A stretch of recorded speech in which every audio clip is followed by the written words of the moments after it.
shaking the camera. Okay. That's okay. So we'll start. Should we light a candle? What kind of candle? This one. Yeah. What's the flavor? Well, soak up the sun. Oh, hey. Perfect for Arizona. Salted peach, golden raspberry. Ooh. And warm sand. You know anybody to ever say raspberry like raspberry? Raspberry? I think I might start using that now, so. I hate it. Let's adopt. I hate it. Or like hard K's, like milk. Like, oh, no. Emphasis on the... I'm going to turn it so we're not advertising for Big Mart. Big Brain Mart. Shop and go over there. Big Brain Mart. So what did we do today so far, Greg? Today, we took a nice little trek over to Tortilla Flats and the Great Beyond. And the Great Beyond. To see, your resting place. Could have been your resting place, but it was more or less a remembrance, scene of the crime, scene of the event that changed your life. Scene of my biggest mistake so far. It was pretty interesting getting out there, I would say, because I've never been out there, so that was my first time. Got to meet some cool people in the town. That was cool. So very friendly.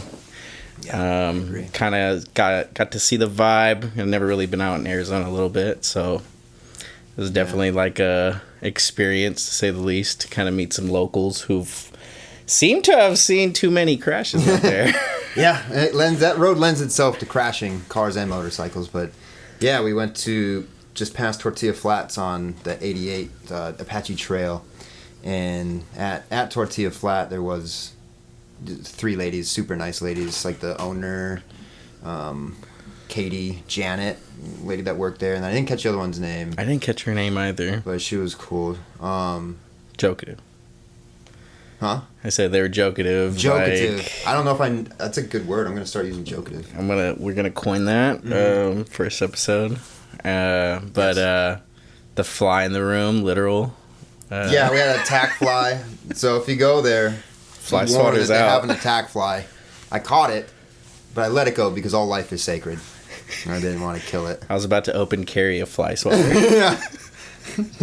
I don't think there's any laws against it here. It's the Wild West. You can just carry a fly swatter, a tactical assault fly swatter, wherever you want. Put some business out. Yeah. Yeah, nobody mess with you. So, yeah, we went to Tortilla Flats and talked to the ladies, and, of course, they remember my fiasco. You know, even though there's a bunch of crashes, I'm sure I caused a lot of havoc and a pain in the ass for everybody there. Taylor was talking to her grandparents, and they said they knew somebody that was camping out there, and they were trying to come back in, and the road was shut down. Oh, no. Because of me. Yeah. So, well, damn you. For the off chance that anybody listens to this and doesn't know what's going on, I crashed my motorcycle like 5 months ago, almost exactly. It was like February 12th. You know, today's the 16th, so it's been about 5 months. And yeah, I hurt myself pretty good. Died a few times. Not just once. Not just once. I hope the camera can pick this up. So I was waiting. I was going to show you a trick. I have a prosthetic as of like the last 2 weeks, and I'm getting used to it. I haven't fallen until today. I just fell twice in the last like 20 minutes. But I have this prosthetic. So Greg, I got it. I was waiting for this all day. I was waiting to do this. So I have this little release here. Okay. So I can like put my shoes on, take my shoes off, but it just keeps going. You can kiss your foot. Yeah, and kick myself in the face when I'm stupid. What would be the, I guess, like... So I can get your pants on and off? Like, but why all the way? Why are we doing 360s? Why not, is what I said. Do you know we live in America? We don't go halfway, we're going full. Everything. Full tilt. Full sail. Okay. Yeah, okay. I mean, it literally... There isn't much use for it to go all the way. I think it's just so that, like, if you're in a spot where, you know... Because I can also stand up and do, like, a full 360 around, and the foot just stays there, and I just do a 360 around it. And so I've done this. I got it Tuesday. Wednesday, Thursday, and Friday, I just was at work, just like, hey guys, is this weird? You know, like, and then I could do a spin, and they're like, you got to go back the other way around now. Like, it seems so we had to go messed up. countering. Yeah. Counterclockwise. It's like, makes you feel weird. So yeah. How's the adjustment been to the prosthetic? It sucks. It's like, this is the hard part, I think. I don't know, maybe it's not the hard part for everybody. For me, it's the hard part, I think. Explain. Why would that be the hard part? Is it adjusting to... I mean, they have to fit that prosthetic, obviously, to your leg, but... yeah, so it fits. It fits, and it's tight, and it's good. But you always bottom out. So my stump, which is a medical term, my stump, it hits the bottom of the socket, which is what goes over the stump, right? Right. It's suctioned on. It's not always touching the bottom, but when you walk and you put pressure on it, it always wants to hit the bottom, and you just got to toughen that up. And I'm a little bitch, so. Well, I mean, so it sucks. You're 5 months. You I would assume it takes some time to build up that. Maybe callus. Callus. Is that the term? I can tell the skin's getting thicker and like it's hurting less and less every day. Okay. And so it's that, and then just figuring out because we take for granted that we have control. I'm just swinging a thing, trying to land on it. Right. Trying to then you put all your pressure on it, which hurts because I'm a bitch. And then try to land and try to do this in a fashion that you don't look like you're like inebriated or you've got something seriously wrong with you. Yeah. So that's why I have that crutch, and I want to move to a cane because it's so cool. Is it just because you don't want it all the way up underneath your armpit? Like you think you could just kind of lean? It's kind of more comfortable. It's kind of storage. Okay. Like in the car, so we went with true. I had to put it in the back and then whatever, like not a big deal. It's just so big. Canes can just chill up at the front with you. Canes could chill with me, and I could just maybe throw it in the back, and like see how it's sitting like that. So right now I have it sitting against a dresser, and the handle is kind of like grippy, and as long as the handle's hitting the edge of the dresser, like the top lip, the top part, it won't fall over. But if it like anything's off and it's falling, and I've broken glasses and all sorts of things because like I'll have it sitting on like particularly right there like by the fish tank and it'll fall over, and I broke like this glass that like it's very sentimental to me. Oh no. And because I'm a sentimental little bitch, I'm gonna call myself a bitch 1,000 times. I mean, you got certain things you like, so okay. Yeah, I mean, things. And you broke places it. You go, and I broke the shit out of it, and and I got mad, and I wasn't very zen about it. Which so then you just kept thinking, you just went on the marketplace to look up canes. No, exactly. I did. I went right online and I tried to find that glass again, and it doesn't exist. Oh boy! Yeah. Once in a lifetime. Yeah, once in a lifetime. Doesn't exist anymore. It was sick. Had a grizzly bear on it. Glacier Brewing. We'll hit the mountains and we'll go look for. Yeah, I mean, we'll go just drive for glass. 26 hours and go to Glacier Brewing and get another glass that they definitely don't have because that was 10, 11 years ago. Now with the uncomfortable factor, I've been dealing with, as you said, hitting the stump in the head. You did mention to me before, like, you had some kind of like phantom pain, right? As comparing the two, would you say that they're comparable in any way in terms of dealing with it or being uncomfortable as you walk around with it now over these past 2 weeks? Or is that just like another level that you don't think something can reach? Because I know you've went into some detail. I'd like to kind of like explain that a little bit. Yeah. So, I was never like fascinated by amputee things, like amputations or like prosthetics, until you're forced to deal with it. Right now I'm like kind of getting nerdy about it and finding the best things and like things that are going to allow me to go out. So, but if you've heard of phantom pains, like that shit is real. Metal Gear Solid Phantom Pain. It's a video game. I don't know what that means. Forgive me. I had to quit. I had to quit video games when I was a kid because I saw a huge problem like with myself being addicted to video games. Metal Gear Solid does look really cool though. Anyways, Phantom Pain. Phantom Pain, just to like tie that in real quick. Yeah. Gets his arm cut off. Has a metal prosthetic put on there.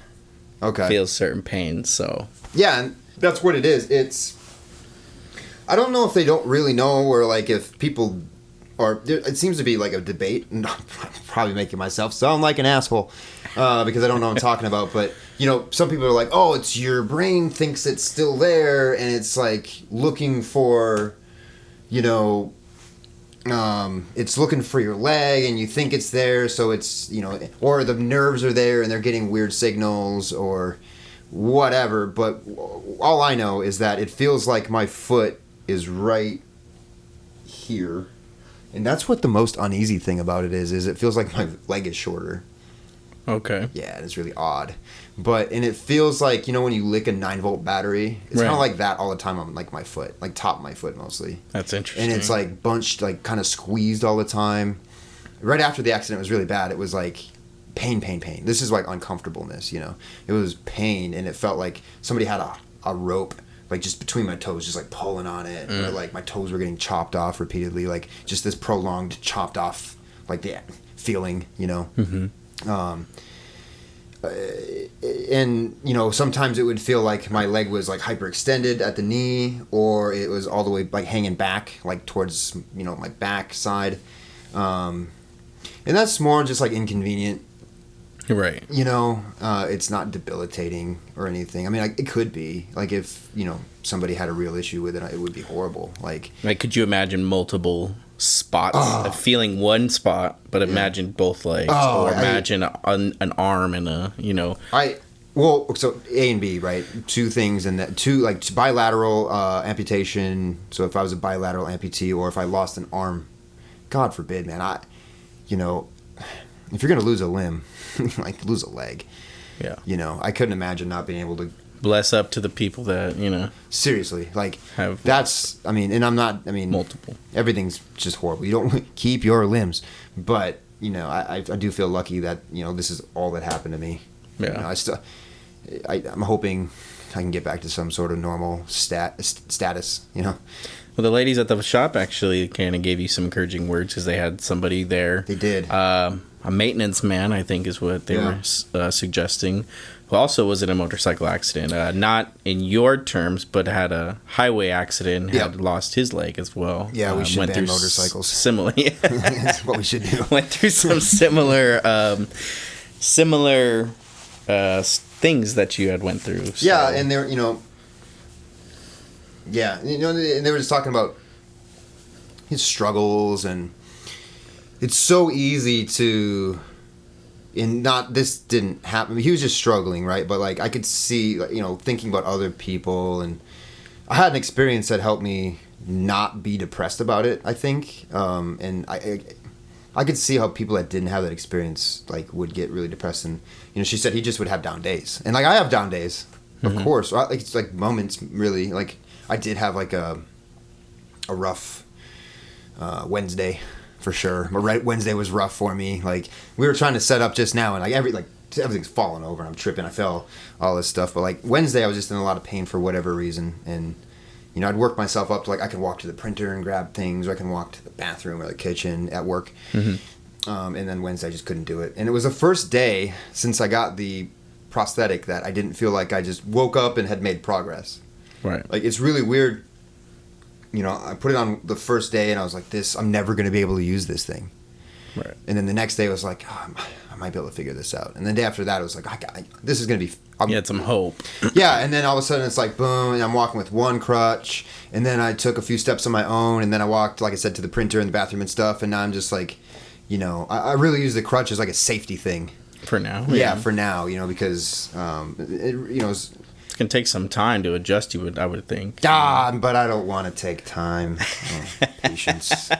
Patience is a virtue. I don't have time for patience, man. I got things to do. You got a life to live. Yeah, I got shit to do, man. So with that being said, why don't you explain kind of how your day on that fateful February 12th kind of unraveled. Take us back to why you initially, because you were a motorcycle rider for quite some time, right? And take us back to the last day I had 2 legs. Yeah. So that was I'd rather put it bluntly. Yeah, it was a good day up until about 5 p.m. Yeah, so good segue. Yeah. So my grandfather came home from Montana with a little 50cc Honda mini bike. Like no clutch, but you shift it and everything. You just let it, and I think I was 3 years old, dude. I think I was 3.5 because I think it was the summer I was 3. And I don't think I'd ridden a bicycle yet. And I remember it was, I think, in an enclosed trailer, if I remember correctly. And he had my mom bring me over after he got home and unloaded it. And it was like this little orange mini bike. And I was like, like instant love. Instant love, because ever since, I mean, I think I should find this out, but before that, I was riding around on the back of his Harley. He had a King of the Highway, 88, just like bagged out cruiser type thing, Harley. And, he ended up having, like, the first time he ever took me on a ride on it, I fell asleep, right? And, he said he felt a helmet, just hit him in the spine. And so he's like holding me and riding, and he can't like reach the clutch to downshift and like park, like downshift, get into neutral, and then, or like even just pulling the clutch, and he couldn't stop. You put him in danger. Yeah, it was a whole thing, man. And so he's riding through town, and he happens to see a guy. I hope I don't get this wrong. Don Cordes. Shout out to my brother's. Shout out Don, my brother's godfather. Okay. Happened to see him. This was before my brother was born. Happened to see him like in a parking lot in Turtle Lake in town, and he was like, Don. I think he did like a loop or something, and Don snatched me off the back, and so he, like, as he was going slow like through the parking lot, like, and then he could stop and whatever, and I think he brought me back. Don did, to the house. So what he ended up doing was like strapping me in with one of those rubber bungee cords to the back, because he had like armrests and a backrest and everything that he put on there just for me. Wow. Because he's like, I'm going to take my grandson on the motorcycle. So he customized it. Yeah. Okay. Yeah. And he'd strap me in, and I'd fall asleep immediately, because it's potato, and it's just soothing a kid's, kids fall asleep in the car, am I right? Like, yes. That's how you put kids to sleep. Yes, yeah. 100% agree. Yeah. Either like NyQuil or... My son hits the car on any drive within 10 minutes. Yeah. We just give the kid brandy now, but... But no, just a couple of. I promise I don't do that. Yeah, you put them in a car and they fall asleep. So that's what would happen to me. And then, I have pictures, old printed out pictures of me at like 10 years old, and I'm riding that thing or whatever. So anyways, he got me this, and I was super excited, and he built me like a ramp for it, and he would take it around, he'd bring it to my house, and then he wanted me on it. You were involved with Yeah. And then, there was dirt bikes and stuff when I was a kid. I had like a YZ80, and then when I was 16, really cool YZ80. I have such a soft spot. They're those yellow Yamahas with like the black stripe on the tank. It kind of looks like a checker. They look so cool. They're bringing them back. Yamaha's bringing them back with the newer bikes, like the sport bikes and stuff. Oh, it looks so cool. Yeah, and then, I bought like my first, street motorcycle when I was 16. It was a 79 or 76 Yamaha XS650 Heritage Special, and it was gutless. Had no power. Where did you find it? Oh man, 16 years old. I know where it was. I found it. I'm gonna forget names. I hope nobody watches this, because I'm gonna forget names of people. Like, dude, it was a dude in Cumberland, Wisconsin, and it was a friend of my buddy, Chris Steinberg. Shout out, Chris. Yeah, gosh, I'll remember his name like tonight when we're done. It's a friend of my best friend, and he's I was looking for a motorcycle. They were getting rid of a motorcycle, and he's like, I remember I showed up. I didn't steal. I took my dad's truck like without asking, and some straps, and then drove that. Normal 16-year-old stuff. Yeah, it was fine, and went, and it was they like maintained the school buses, so it was like this huge parking lot and everything, and like a shop, and they had it there. And they're like, hey, you want to just like ride this first, so we know we're not like selling it to some kid who's gonna go and like crash immediately. Can you test drive it in front of us? Prove that you can ride this thing. So I did. And then I bought Pass a couple. with flying colors. Yeah, it was fine. I mean, I'd been One-handing it. 13 years at that point. You know, it was the summer, so it was 16 and a half. Yeah, I'd been on bikes for 13 years. And so that was the first time, and I rode that, and then I think I bought it for $500 or $600 or whatever. Sold it for like $650, and then I bought like a Kawasaki LTD 400. Rode that for a second. Now, what was the fascination though with like buying and selling bikes at that time when you were young like that? I wanted to. I've done this with cars too, where I get like a really basic beater shit car, and then I'll drive it for like a summer and then sell it for more money, you know. And then I started flavor of the year. Well, see, I started out with like a $700 car one time, and then I worked my way up to this. My favorite vehicle I've ever had was a '99 Grand Cherokee. Not the Cherokee, like the boxy one, the Grand Cherokee, like the soccer mom kind of one. Yeah. And it was black, decked out, limited, so it had leather, sunroof, V8, and it was the all-time four-wheel drive. It was, for Wisconsin winters, you guys, it's the best vehicle. It's the best. So much fun. You're not getting stuck anywhere. Let's not entice me to talk about the shit I did with that thing, because it was... He turned up. Yeah, it was a fun vehicle. But my fascination with bikes was just like, you ask any motorcyclist, there's this really cheesy like dad joke where you won't see a Harley parked in front of the psychiatrist's office, it's just, I was saying this in the car, we were kind of talking about things, I was telling you, like, that's my Zen time, that's my meditation, like, yeah. You found that early on, just riding through the woods or the fields, like, pretending I was racing against other kids. Like, I was like, I'm going to be a motocross racer, and, like visualizing guys next to me, and I'm like, no, I'm going to win. And, like just crashing and shit. Now, with your first one that you bought, did you tell your grandpa about that? Did he have any insight? Like, yeah, he said, hey, I'm going to get this, and no, what's I your just word? bought it. So I brought it home. I remember seeing my mother and father, like, in the big picture window upstairs in the house, like, because it faced the driveway. And my mom's like... My dad's like, just staring, because I stole his truck, and I immediately, this is what happened. I'm remembering now. I immediately rode it like back streets. I didn't have a license. I immediately rode it back streets, like, I think it's like 8 miles or something. Little trek down to my grandparents' house, and I pulled in, and there's a picture from that day somewhere. I have it here.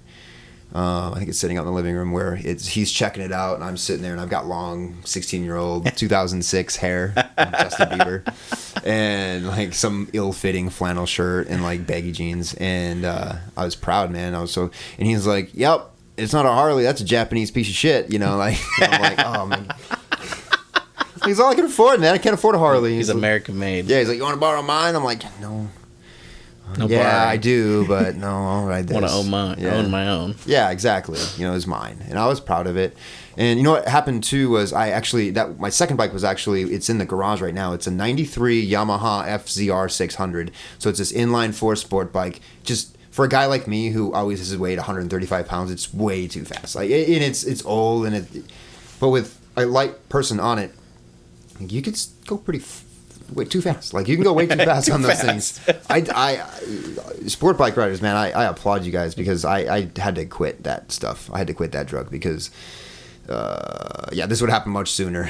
What's your max speed on a bike? Oh, it's not on a closed course. No. Yeah.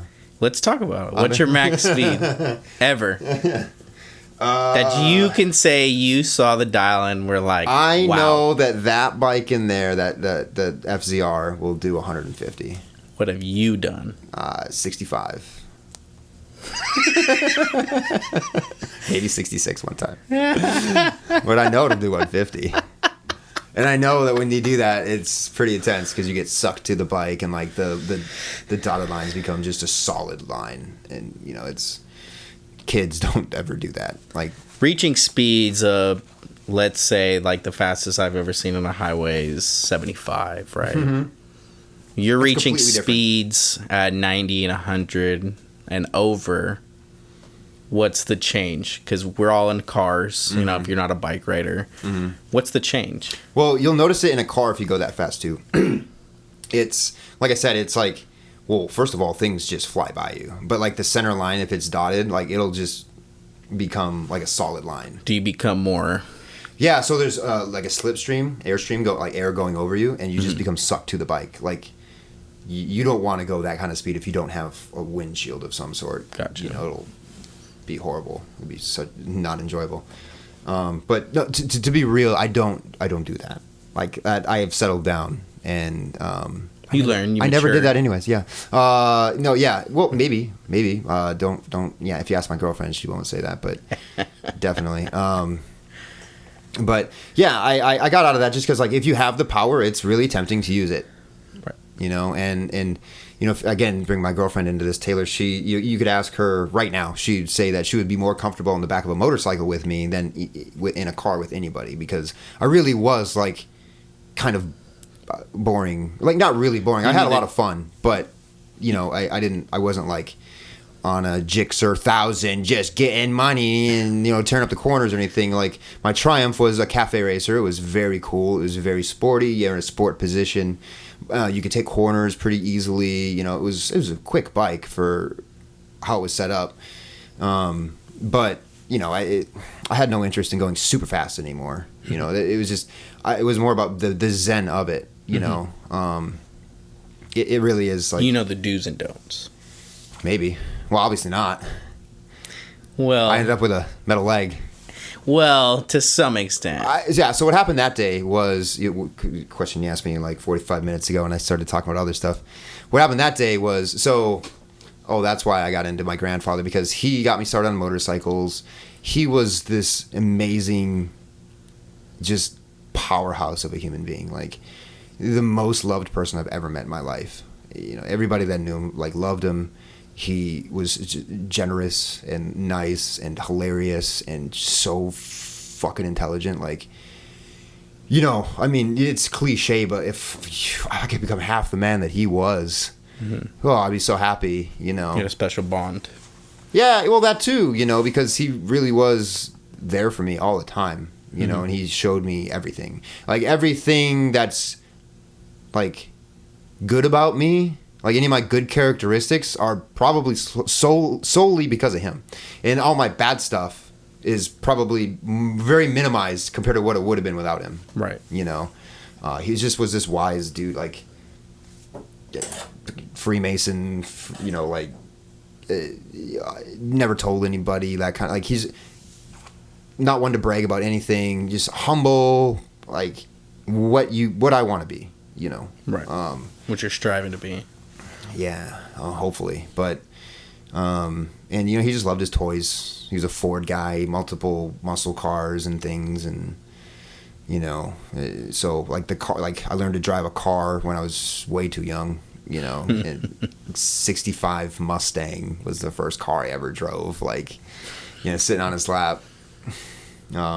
Ridiculous. But, yeah, he just was such a he was an influential character. Yeah, he was the most influential person in my life. Yeah. And, you know, part of part of me being on a motorcycle and loving it so much was probably because, like, you know, it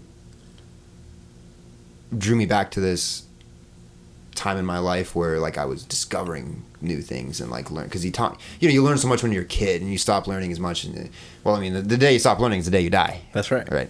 But you learn, you're takes you back to the memory sponge when you're a kid. And yeah, I felt like a kid on it, man. And probably, you know, made me feel more like him. Right. But not in a way where it was like, you know, I'm doing this because of that. It was just like, wow, this is really cool. I love this, and he loves it. He showed me this shiny, cool thing, and I was like, oh, look at that. And I like shiny things, you know. Right. As did he. Anyway, so yeah, he passed away like suddenly in October of 2021, October 19th. Just wasn't feeling good one day, and, you know, he hated doctors as much as I do. And no offense to the doctors out there. We need you, please. You saved my life. So I just don't like going to you. And he didn't like going to doctors either. And they'd have to, we had friends that were nurses, and we'd have to be like, okay, we're going to be here at this time, and we're going to corner him, and you got to look at his knee because he messed his knee up, And anyways, so he didn't want to go get checked out, and he ate dinner and went to go take a nap right after dinner because he didn't feel good, and then just was not acting right, and called my grandmother in there and was like, I think we got to go to the hospital. And so she tried to load him up, and he fell outside into the garage, and she couldn't get him up, and it was just this huge time delay. And then she got him in the car, and they were doing anybody from Amory is going to know what I'm talking. They had Main Street in Amory, Wisconsin shut down forever last summer and fall. And for road work? Yeah, and she took that way because you're not thinking in that situation. You panic freeze, or you're trying to get what you can. So she took that way, and ended up having to take these detours, and it just took a long time to get there. And then you get to the doctor, and when you go to the hospital, it's not like you immediately get in there or whatever. Right. And then I think she ended up didn't know what door to go to, and I don't know. But they wouldn't let her stay with him because COVID. Yeah. Protocol. Yeah. And so they made her leave, and dude, man, and this is what hurts worse. She told me when she was leaving, he never showed, in my life, I never once saw him show a sign of any sort of weakness, sadness, or I never saw the dude get angry. And he worked on cars for a living. If you work on cars, you know that you're constantly throwing shit around and swearing. Something's going wrong. Yeah, because everything goes wrong. You never saw him show a moment of weakness in those regards. And he, in that moment when she was leaving, he was scared. Where are you going? Why are you leaving? Yeah. And that was the last time she saw him. And I think she called me right after that, and she's obviously bawling and stuff. And I got right on this computer, and I started looking up airfare, and I don't know, 20 minutes later, she called me and said that he had passed, and I'd lost it. Yeah. I mean, I can admit, that would hurt. Yeah. Yeah. Especially the bond and how close, And yeah. I mean, you don't think of those kind of things out of the blue. It hurt worse than my accident. Right. I mean, physical pain versus mental anguish. It hurt worse. So I was an every weekend rider at the very least, every other weekend, I love to do it. Not that I loved to do it, but I love to do it. And, cause you will get on a bike again. Yeah. Correct? Oh no, we're working on it. I have an amazing prosthetist. Here's a shout out. Fikes, Fikes, Fikes Brace and Limb. Shout out Fikes. Yeah, man. In Mesa, they're amazing people. Amazing people. The owner's a country west, Nashville, country singer. He has patents on all these devices. I deal with a guy named Jason, the coolest guy ever. Shouts out Jason. Jason, I love you, man. You're the best. Genuinely cares and wants to see. I can tell that he wants to see me get back to what the shit I used to do. And that's obviously what I want. So, because so many people that deal with people all day get jaded by it and get, it's just another person. Oh, person 284 is coming in. Now it's 285, but this guy cares, man. Yeah. Got to know you a bit. Just from the moment I met him, it's just a good. Those are special people. He's a special guy. Yes, agreed. And, yeah, we'll get back on, and it'll just be a little matter of time. But yeah, I hadn't ridden since from October 19th to February 12th. So, November, December, January, almost 4 months. And I went to ride, I think the weekend before. Well, my battery was dead. So I had to order a new battery. Put it in that day, Saturday, February 12th. 2 days before Valentine's Day. 2022, and put the battery in. I always clean the bike before I take it out.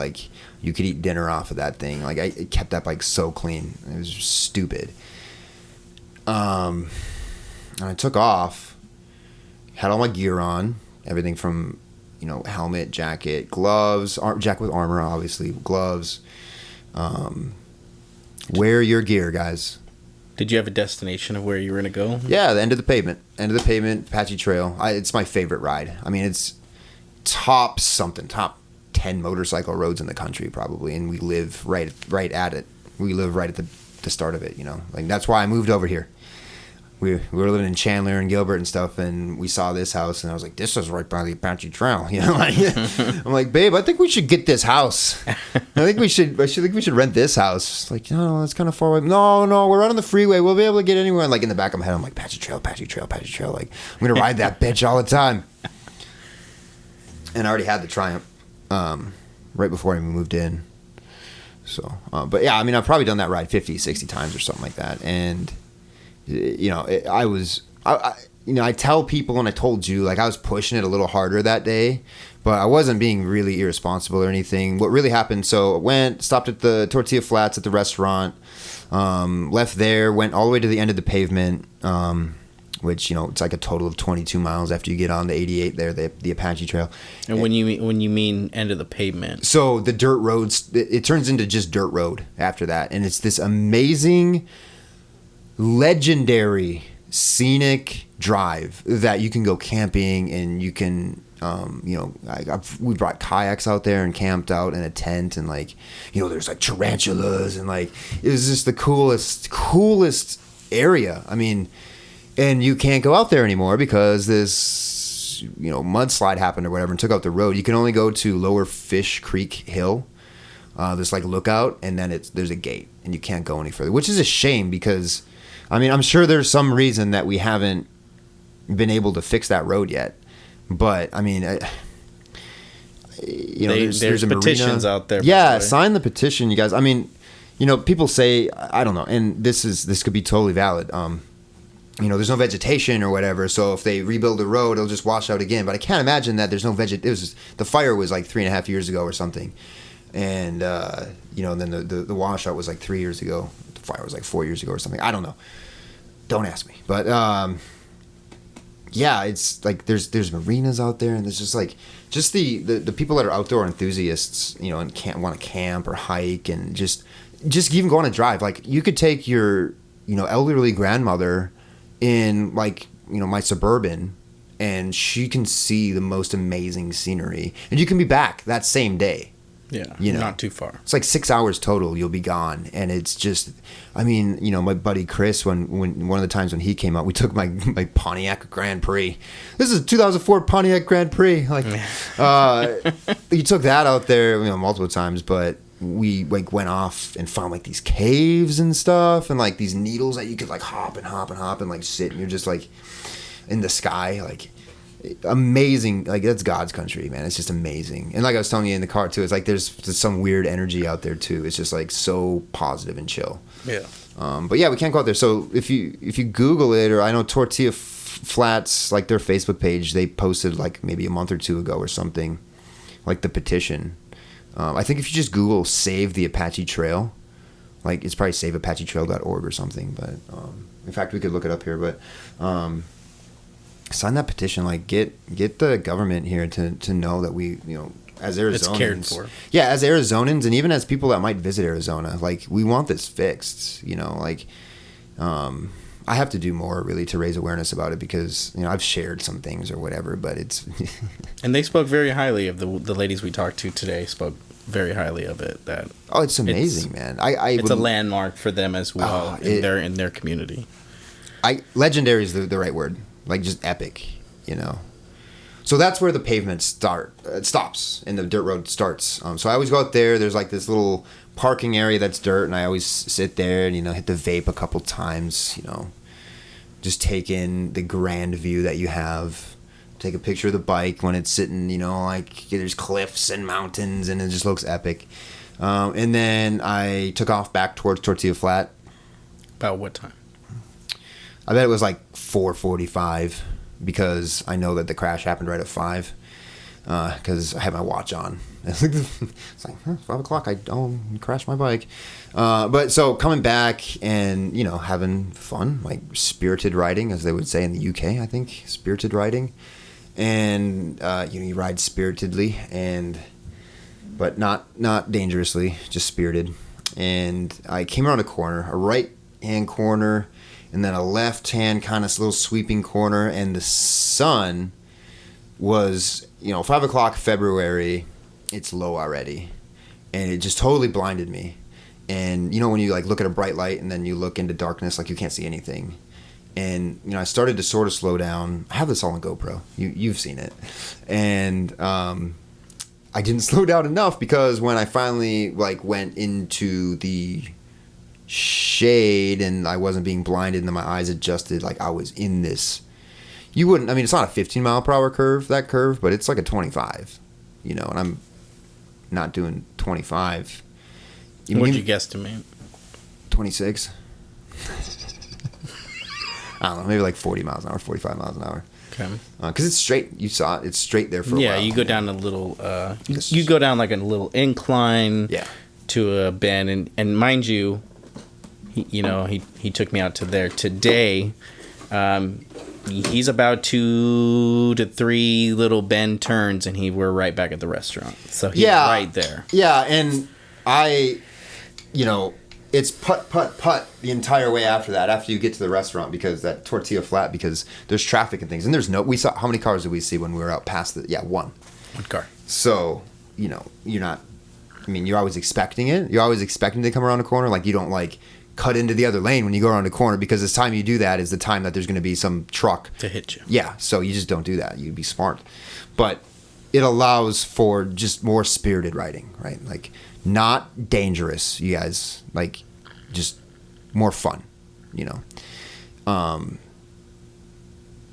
And so I was blinded, and then as soon as I realized what kind of situation I was in, it was too late. I grabbed front and rear brake, which, it slows you down faster if you grab both. But the reason I liked this bike, it didn't have a lot of bells and whistles. It didn't have things that were going to break. It didn't have anti-lock brakes. Well, I kind of wish I had it now. This new bike I have sitting in the garage now does have anti-lock brakes, because I locked up the rear. There's not a lot of like feathering or like nuanced control of the rear brake on a bike, because it's just foot. It's pretty much like an on-off switch. Not really, but like, it's not, the front brake you can feather and you can feel it. The rear, it's your foot go through it's the brake, your shoe, a foot. You don't have as much feeling in it. And so anyways, that's my excuse. I locked it up, and you see in the video, I start to shake. And when I shook, like, it definitely stood me straighter up, and I started to go off the road, and I kept trying to push through the corner. But I just went off the road, and when I hit the dirt, the back tire fully locked up, so I was trying to take a left corner, and I started to fishtail, so my ass end swept out to the right, and I sideswiped that sign that's missing. It's like a 2-inch by 2-inch square tube metal pole telling you to turn left, saying, "Hey man, turn left." So I took that out. I didn't even know it at the time. I didn't know I took that sign out until they got me on the stretcher, and I was like, "Oh my god, I leveled that sign. I feel so bad." That's what hurt my leg, because I was so confused at how I hurt my leg, because all I remember is going off the road, the bike kind of buckling under me, and me supermaning at that speed into the rock wall, into the mountain. Yeah, the rock wall. And it's all very much a blur, but I remember kind of falling back down. Like, I hit the wall, so I'm hit the wall, I bounced straight up, because all your energy has to go somewhere, I suppose. Instead of me just crumbling, it went straight up, and then I slid down the wall onto the bike. So the bike's on its side, hot as shit, like a frying pan. I have the well done meat on my back to prove it, scars, and yes, I did have a jacket on, but it got taken off at one point. And so I land on my bike, and immediately my response was something like, "Oh no, oh jeez, oh no," like, "Oh boy," Like, it just reverted to like a 10-year-old boy. Very light, humory. Yeah, like, "Oh, this sucks. Like, look what I did." I was really... For somebody who was in a situation watching that video, it was like... It's probably hilarious. Not hilarious, no. But I wasn't expecting that type of response. No, it gets a lot of laughs. I'll post it. I think I want to post it maybe like around the time I post this. Okay. At least that clip of it, because... I think a good It might make be a discretion warning. yeah. There's a little bit of blood. It's not bad though. Like you don't see anything. It was strapped to my chest, so you couldn't see much. If it would have been strapped to, well, I took my helmet off, I guess. So you see just enough. But so I Superman into the wall, the mountain. I take on the mountain head first, bounce up, land on my back, and immediately I'm like, I just totally ruined my bike. I cannot believe it. Like I love this thing. You know, like this thing gives me so much pleasure, and like it's beautiful, and it's just a feat of engineering, and like it's a throwback. Like I love it. Like not trying to be super materialistic, but like it spoke to me, you know, and like I had a bond. Man and machine can bond, you know. Man and guitar can bond, Yeah. right? Like, you know, you get attached to these things that give you joy. Correct. And Now, no immediate reaction to bodily harm. no, I didn't think my leg hurt. My arm hurt because like Now, when we say hurt, what can it you hurt pretty describe? bad. It hurt pretty bad. Like I thought I probably broke my leg right away. I thought I broke my leg. Have you broken any limbs prior to this ever before? Not technically recorded. I have not broken any bones except my collarbone, my right collarbone, twice. Whatever. I must have a real weak collarbone because I've broken it twice. And you know, that's why I look so goofy. Probably like I stand weird and like I have a weird walk and things. And like I was watching a TV show not too long ago, and they're like, yeah, like I'm walking all weird, like I broke my collarbone when I was a kid or something. I was like, oh, that explains it. Like that's why I'm a weirdo. It's probably the only reason why. Just yeah. So I mean, it hurts. Honestly, like, I mean, it's the most pain I'd ever been in, but the shock had kicked in, and like the confusion, and just the like. There's a Definitely concussion. Oh yeah, I rocked my noggin. And there's this saying. It's called the fog of war. Like when you're in war, like battle situation, like everybody's confused and makes bad calls and stuff because like there's just so much going on and there's so much on the line, right? Like I feel like I was in the fog of war too. And So you immediately thought about your bike and not your 100%, not your body. 100%, because the body will heal. You know, bikes don't heal. You know, you can maybe fix them, which this one I couldn't. Yeah, it's totaled.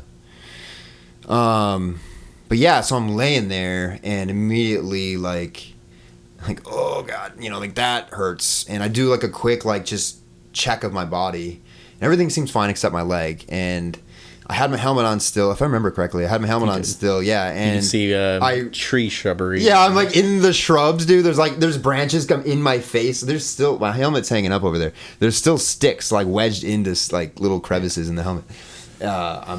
Kept keeping them in there, and I remember I looked down. I'm laying on my back sort of, and I look down. I can't really move. Like I have no power. Like I have no strength. Like just zapped from me.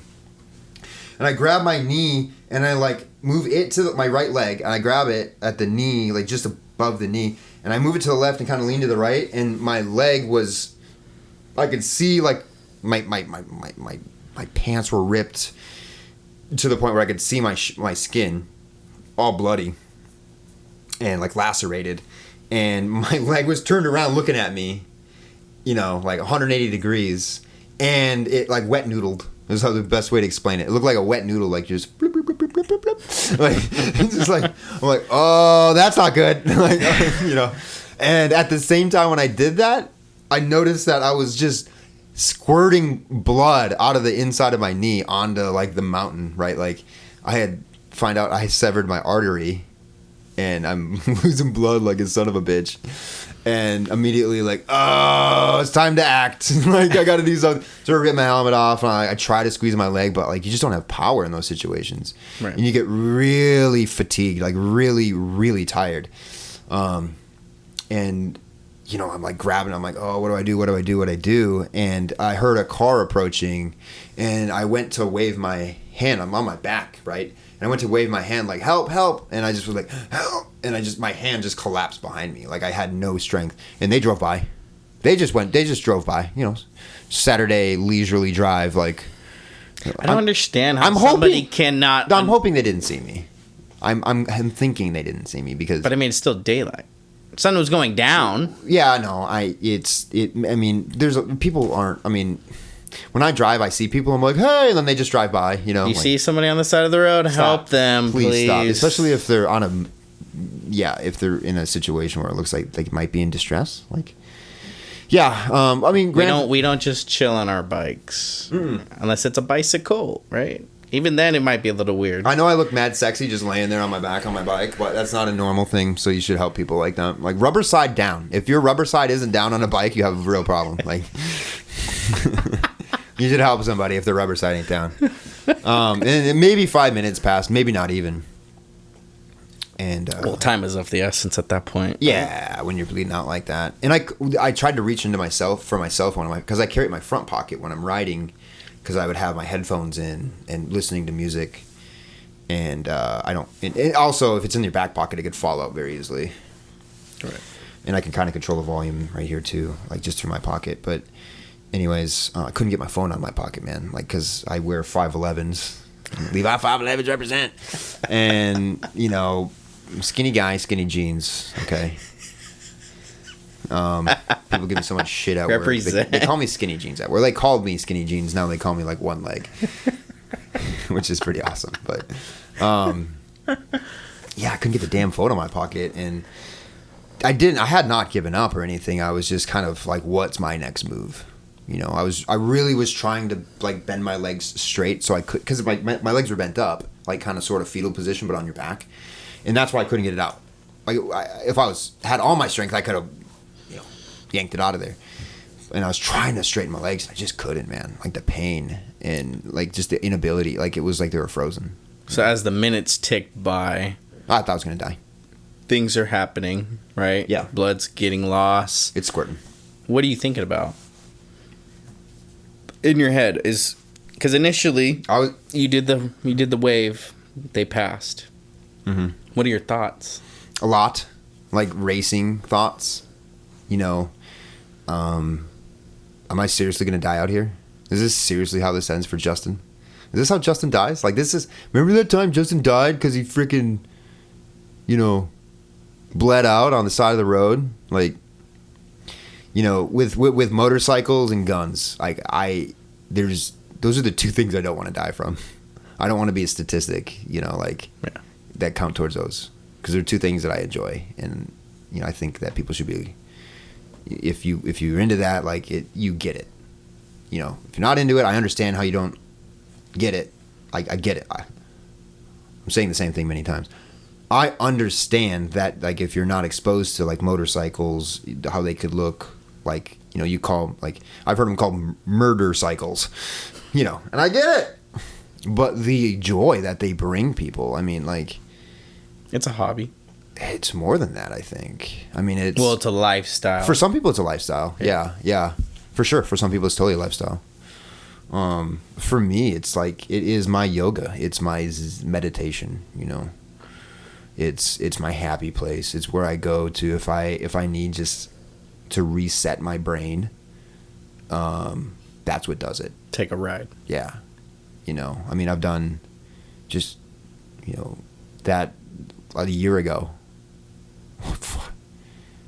like almost to the date, is when maybe it was in June. So 13 months ago, a guy, Tony at work. Out Tony. So Tony and his son Dylan and myself, we hauled the bikes out to LA and then rode up the Pacific Coast Highway, which to Monterey, Monterey, Carmel by the Sea, and going through Big Sur and all those areas, dude, on a bike. Like, you just experience so much more. You get to smell the ocean, you get to feel the ocean breeze, you get to feel the temperature changing, you get to feel like the road, you get to, all your senses are amplified. It's just this super intense experience, and it just makes the visual of it that much more special too. Like, you know, did I send you that video of Bert Kreischer talking about when he was on a motorcycle, like in South Dakota? He was like, so I was on a motorcycle in Crow territory, and I'm listening to this song, a Wilco song. Yeah. Wilco by Wilco. And he's like, yeah, and I was like listening to the song, and I was getting emotional, and all of a sudden, like this pack of wild horses just sort of I'm getting goosebumps talking about it. You know, I mean, those are the kind of feelings. Yeah, you know, they can. A motorcycle is something that can give you an experience that you'd never have otherwise. Right. You know, and I've talked to like many other people who ride motorcycles throughout my life, and I've gotten that same sentiment. I've actually never rode on a motorcycle, so that's putting that out there. Will you ever? Like, would you ever? I would love to. Okay. Yeah. Your situation doesn't scare me. Okay, I've heard of cool. plenty different situations of people getting into accidents and stuff, or reading things or things like that. Mm-hmm. But no, I just never.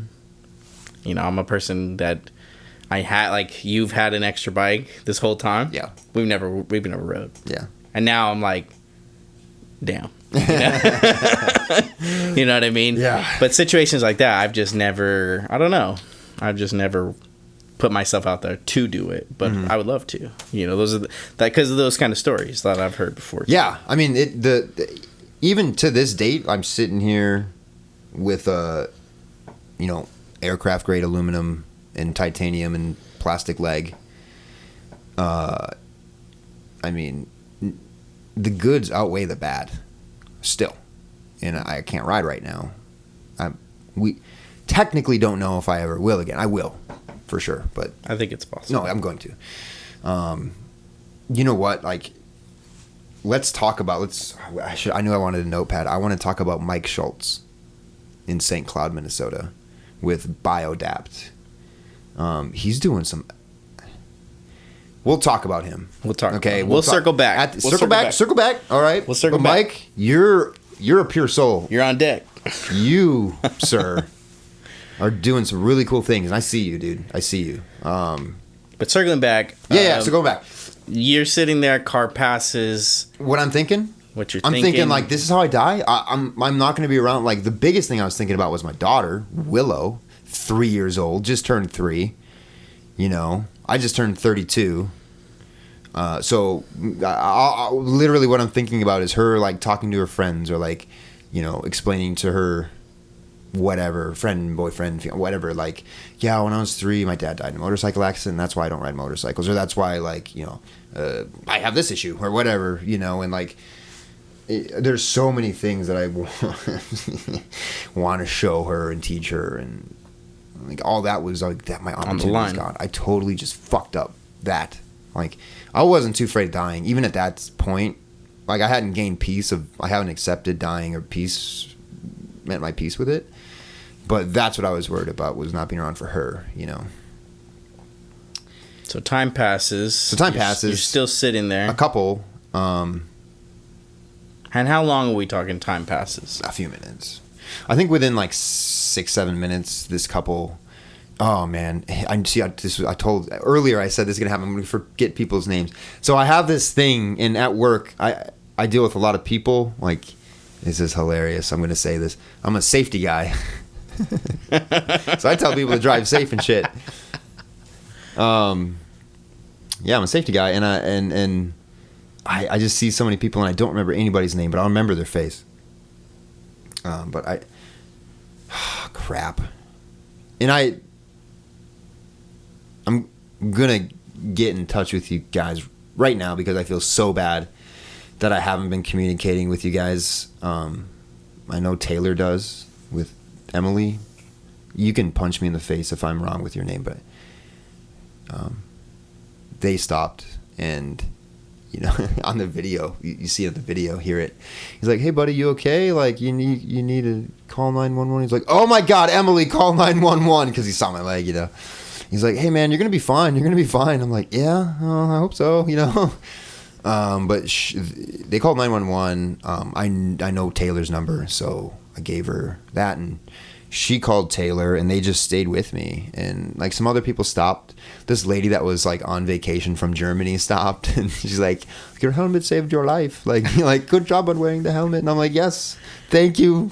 Like, yeah, I wear your helmet, man. Like, definitely do that. And she was a sweetheart, and just other people. And by the time like other people had started showing up, I was already like I couldn't see well, and I couldn't really think straight because of probably the loss of blood and stuff. But the first guy that showed up was a sheriff, and so many people saved my life that day. Like team effort. Like so many times my life got saved by just human beings that had nothing to do with me, and that's a trip. Gives you hope. Gave you like energy each time too. Like I would assume. Yeah, gave you another piece of hope, like you're here. Said. Yeah, positive, because in that situation you gotta hold on. Somebody that was there was told me like, hey, we're here if I can see you're tired. If you want to take a nap, we're here. We'll keep an eye on you. And I was like, okay. And I closed my eyes and I'm like feeling my soul leave my body, like drift away. And I like force my eyes open. I'm like, don't let me go to sleep. Yeah, we were talking about that earlier. Yeah, we're talking about that. That's an important tip to give people. Yeah, I really want people to know that if you're in a situation like what I was in, don't any near death. Yeah, if you're losing blood or you think you're gonna lose consciousness and like it's in a situation where if you might not wake up, like don't close your eyes, don't go to sleep, hang on, like keep fighting. I fought for over 2 hours, until they shot me full of morphine or whatever, and then I couldn't, and I was still half conscious, and they were trying to intubate me, and I was like, gagging on this thing. But yeah, keep your eyes open and keep fighting. Like you hear it all the time. Like, I think that the video might have shut off. We'll finish his story, and we'll go check, and it'll be a good time to cut. Okay. We'll see. We'll give it. This is beta stuff right here. So Cannon, get at me. Anyways, so we have to pause once in a while and reset the camera. Because this is the first time we've ever done this, isn't it, Greg? It is. Yeah. We should have been doing this. And when I was setting up, we should have been. And when I was setting up, it looked like I knew what I was doing. I wasn't like searching around for things and like, oh my God, how am I going to do this? Like, no, I had it all figured out. I saw you move that light stand literally to where I had it. So that was funny. That's classic, man. That's classic. Like, I think you were trying to make sure everything. It's perfect. I probably moved it a centimeter, and that's where I want it. And like, it's not set up. I don't have I didn't put the modifiers, the diffusers on the lights or anything. They're just up and on full blast, like on the cool. I think the frustration from your leg. Yeah, I fell down and I got pissed. Well, I didn't get pissed. I was just like, twice. I did twice. But yeah, hang on and don't give in to the sleep, man. Like that's I felt my soul leaving my body. So I asked the sheriff, like, dude, don't let me fall asleep. If you see me falling asleep, like, wake me up, slap me in the face. I don't care, So, but yeah, the first sheriff showed up and he was tying a tourniquet on my leg immediately. Pretty nervous, like, definitely brought home the severity of the situation. This guy's nervous and he sees this stuff, it's got to be bad. But I think a total of like 4 or 5, I want to say 4 sheriffs showed up and there's people all around and they had the road shut down. I just felt bad and like no ambulance. 2 hours in, I kept asking, where's the ambulance? Like, cause I was already loopy. So I was, talking like stupid jokes and stuff. And the helicopter, I think like within probably an hour of the accident started flying back and forth over me, and that was another time where I just kind of like, that's really where I started accepting like I'm gonna fucking die out here. Well, now why did you have that when you finally had because I'm bleeding. Rescuers there? I'm bleeding. They can't move me. There's no backboard, no stretcher kind of thing. Like nobody wants to move me, even though somebody did take my jacket off, and that's where I burnt my back because I was still laying, and I'm like, yeah, it's going to move me. Like, we don't want to move you. And I'm like, I understand, and I get it, and that's smart, but I'm telling you, my back index fine. At the time, my head didn't really hurt. But, like, I'm fine. Just get me off this bike. And I could, like, smell the skin burning. It was pretty rough. And no ambulance, helicopter couldn't land. It just was in a part like a cliff, a road on a cliff, and it can't land anywhere. And even if it would have landed nearby, they couldn't get me to the chopper, and it was just a mess. And again, like, I don't know, fog of war applies or not, but it just like, thank God for these people that do, like, EMS, fire, police, doctors, like, nurses. I mean, seriously, people that are just saving lives every day, and they saved mine. But things don't always go smooth. Don't expect that. Oh, if something bad happens, ambulance come and get me. Like, no, 2 hours, no ambulance. So this sheriff pulls a lady sheriff. This sheriff, like the fifth one, I want to say, pulls up, and she has a truck. The other ones had SUVs. And she just happens to have a backboard in the damn truck. Savior. Yeah. Smart, too. Yeah, and I remember, and I'm really, like, reality slippery at this point for me. Like, I'm not really making sense with what I'm saying, and, like, I know it. I'm really tired. I mean, I pretty much, like, is 75% chance I'm dying, in my mind. But keep holding on. And I remember them debating, like, well, what do we do? Like, she's like, well, we could put him in the back of the truck. If you guys, like, hold on to him on this stretcher, I'll drive back, And that's what they did. They got me loaded, which was, like, the worst part, because somebody had to grab my freaking noodle leg and get it on this stretcher. And that's the only time I really, like, screamed. I was like,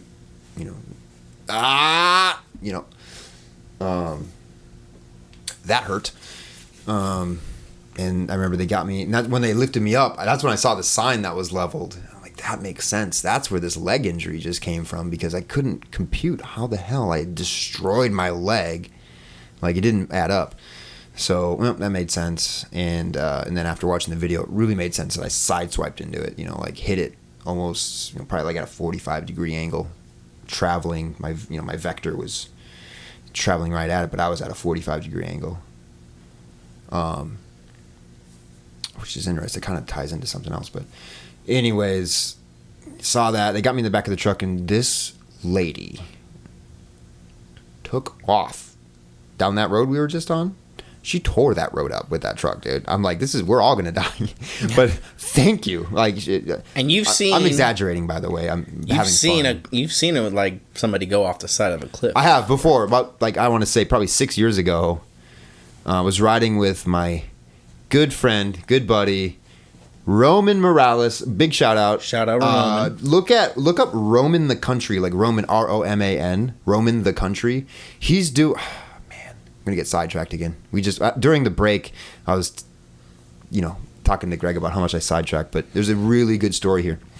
Roman is a pure soul. He is just an awesome dude. Like, really gives me your vibe. Like, super chill, funny, really good guy to be around, like, good friend. And I want to have a party and have everybody here and just, like, a meeting of the minds, because, like, none of my friends know each other, I think it'd be a really fun time. But anyways, Roman has a really sick, I want to say it's called a Night Train Harley, like it's a street bob. I'm probably wrong, and I'm not a Harley guy. Forgive me. I'm not a Harley guy. I just don't know Harley. They're cool and awesome, and I would love one. I just don't have one. I don't know a lot about them, but it's a really sick bike. It's, the big engine, big motor in this thing, and it breathes fire. It is preposterous. He let me ride it once, and like, the only way I can describe riding that thing is, like, you're so comfortable and you're sitting back like you're on a lawn chair, but it's like when people describe riding in a Tesla for the first time. They're like, it just doesn't compute. Like, it's like you're sitting on a lawn chair flying through space, like, at warp speed. Like, the torque is preposterous. It feels so good. Like, it feels so good. It's just a fire-breathing dragon of a bike. Sick. Well, he's doing this thing where I think he was taking like 3 months, like a 3-month leave from work, and he was riding crisscross, like, across the country. And during this time, he was, I should have a sticker right here of him. He's given away skateboards, like, complete skateboards to kids at, like, he'll stop at a skate park, and he'll see a kid who, like, has, like, an old ratty board. It's like, hey, you want a free skateboard? So he's posting these videos on YouTube as he goes. He's editing his GoPro footage as he goes and posting them. And amazing dude. Roman, you're the shit. I love you, man. You're awesome. What you're doing is so cool. Hell yeah. Yeah, dude. Like, well, I'm getting a little teary-eyed. Like, he's doing really special stuff. Like, that's what we're here for, is to do that kind of stuff. And he gets it, you know. And I love that about him. And also, like, he's working with the Boys and Girls Clubs to get, like, them basketballs and, you know, skateboards and helmets and stuff. And, well, I don't know, I want to say this was maybe a month ago, got in a motorcycle accident in like Tennessee or something. And, you know, it's, last I heard, talking to him, like, I don't know if the bike's totaled or not, but either way, like, you know, there's insurance stuff and he's fine. I think what'd you do, buddy? You broke your hand? You broke your hand and you really hurt your knee, but like no surgery or anything, just let it heal kind of thing. Yeah, but those knee injuries, yeah, they linger. Well, they linger and stuff. But you know, he's also just a super tough, driven dude. He's gonna be good, you know. But definitely an obstacle and definitely a challenge, and just weird that these things are happening. I don't know. Maybe the CERN mega collider thing, the particle collider. Right. Really messed. I don't know. But you had, when you were riding with Robin, you did see somebody go off. Thank you for getting me back on track. Where you were. Thank you, Greg, for getting me back on track. Yes, exactly. That's what we were talking about. So, yeah, I was in, like, there was like a bunch of us, man. 6 years ago. Yeah, 6 years. I was going to say there was like a dozen of us. They had just repaved that road. Same road, guys. Same road.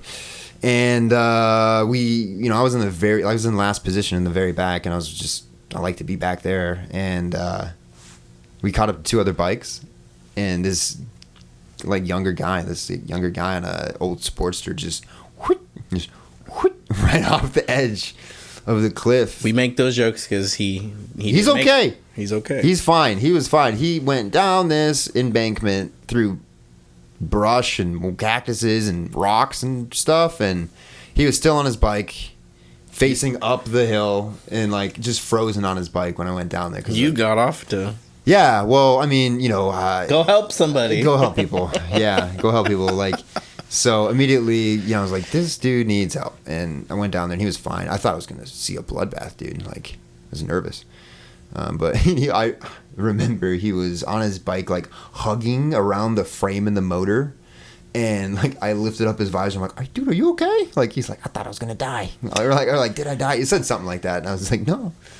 I thought you were gonna be dead too, man. Like, hey, like, what's your name? Do you know where you were going? Like, do you have a head injury or something? No, he's fine. So that's just to give you. So that's just to give you an outlook that when the lady sheriff who's hauling ass out of there with Justin here in the bed of the dying, she knew what she was doing, obviously.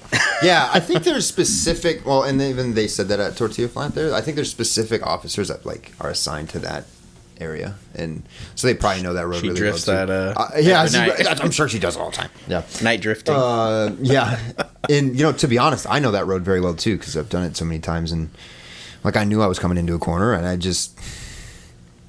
don't know. I think I froze a little bit in the moment, and I mean that's what this guy did when he went off the cliff. He totally just froze and just whoop. Looked like a cartoon.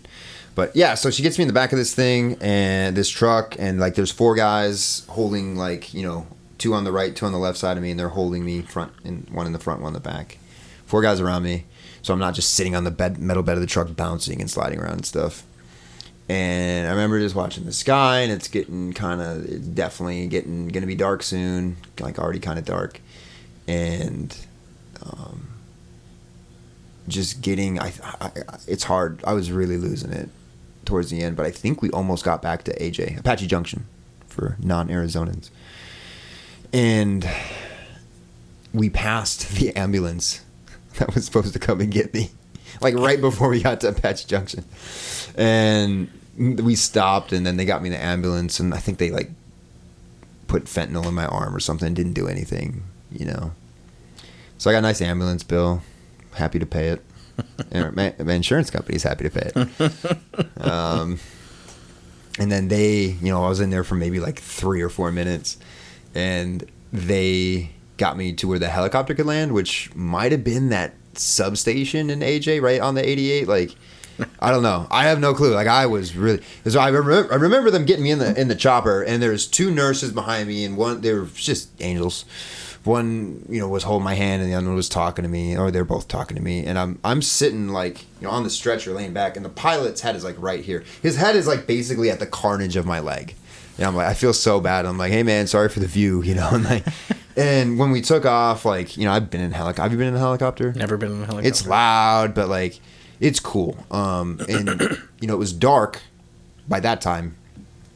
But when you get up higher, you can see like the sunset further away, right? So it's just beautiful, man. Like, you could see the sunset and the mountains and the city lights, and because we were coming from Apache Junction to Scottsdale. And you can see this.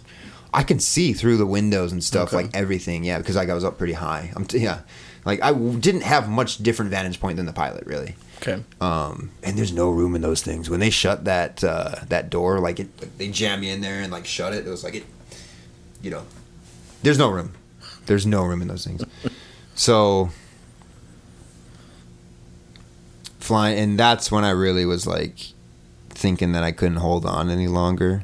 I mean, kept fighting, but that's when I was like, this isn't a bad place to die. Like, this is beautiful, like this universe offers us so much beauty, and what a setting to the last thing you see. It's the setting of Arizona. Mm-hmm. Yeah, at dusk, like Arizona's a beautiful state. And at sunset, I mean, that's why I would ride later in the day, and I'd try to make it back right around sunset because it's just beautiful, especially when you're going through those mountains and those twisties and stuff. And I remember joking with the helicopter pilot, like, "Hey man, how fast does this thing go? You want to top it out tonight or what? Like, do a loop around the city or something? Check out." He's like, "Hey, don't worry, hang in there. Like, we're almost there. It's like 2 minutes. We'll be there." So it's like a 12-minute helicopter ride. That wasn't free. I remember landing and getting me out on the stretcher, putting the wheels down and across the tarmac, really rough. And I remember they were trying to intubate me, which the intubator is the tube that goes in your throat. And they must have shot me full of like morphine or something that put me out. And I was still half conscious though. I wasn't fully out, but it looked like I was unconscious because my eyes were closed. But I was still like, nope, hang on to life. Like, don't die. Like I got this fresh air and like, I'm like, I'm here. Like if I hold on a little bit longer, I'm going to make it, And then I was like, well, I'm really tired because, they stuck that shit in my arm. I believe that's what happened anyways. And it's such a blur.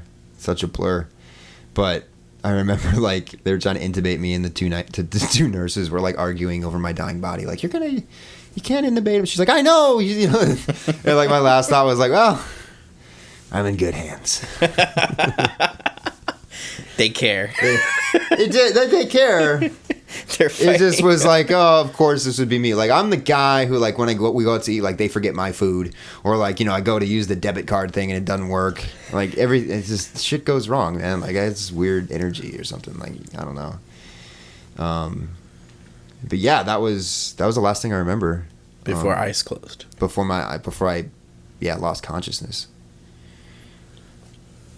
And then that's when the second phase. The mystical stuff happened. Yeah. The second phase of this journey happened. Mm-hmm. So, given all that, given, what happened to your grandpa. Yeah. You getting back on the bike to ride.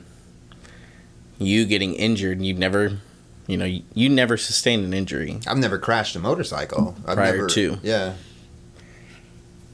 When you go into this last moments and you go into this consciousness, this mystical realm, this afterlife, this open space. Yeah, void. You made it to the hospital. You know that. Well, I knew. Yeah, they were still wheeling me in. They were still wheeling me in. The last, and it was like a last fleeting thing was like, well, I almost made it. Like I'm in good hands. I almost made it. And like, it's like a double entendre joke. Like, I was in good hands. I was at the hospital. Like I was in the hands of professionals. But it was just funny because they were arguing over me. Like they just didn't know I was conscious, kind of, and I could hear. But yeah, like the next thing I remember, disclaimer, like this is gonna get weird. This is gonna get weird. You've heard the story. It's been a while. It's been a while. So you might there might be things that are still yeah, because when I found this out, I found this out a little bit later. What? I think a couple weeks. The near-death experience? Correct. Yeah. And my first reaction was, man, why didn't you tell me? Dude, I understand. I was There's a time and place. Yeah, I had my phone. I was talking to people in the hospital, and we were just like sending memes back and forth and stuff, and they're like 3 days later, like, dude, you got in an accident? Like, you lost your leg? I'm like, yeah. And I never knew. Was that what happened to you too? Well, yeah, because I never knew. You were sending me memes all week. Yeah. While you're in the hospital. Yeah. And then I see from, Taylor. Yeah. That there's a post on Facebook regarding a fatal injury. Near fatal. Near fatal, excuse me. A life-changing injury. Yeah, that's for sure. And that's when I was like, wow. I've been talking to him all week. Yeah. I don't know. I didn't know how to feel about it. You know? I didn't know how to feel about it or how to handle it. I was really depressed those first couple days. Like, I remember specifically talking to my brother. I believe talking on the phone. Like, those first couple days in the hospital were messed up. Like, I would be trying to work my phone. I'm like, why is my phone frozen? Why is it not working? It's because I'm not moving my thumb. Or people would come in and ask me questions. Do you need anything? You need water? And I'd be like, yeah, I get a glass of water. Like, hey, do you need anything? You need water? And I'm like, yeah, a glass of water. Please.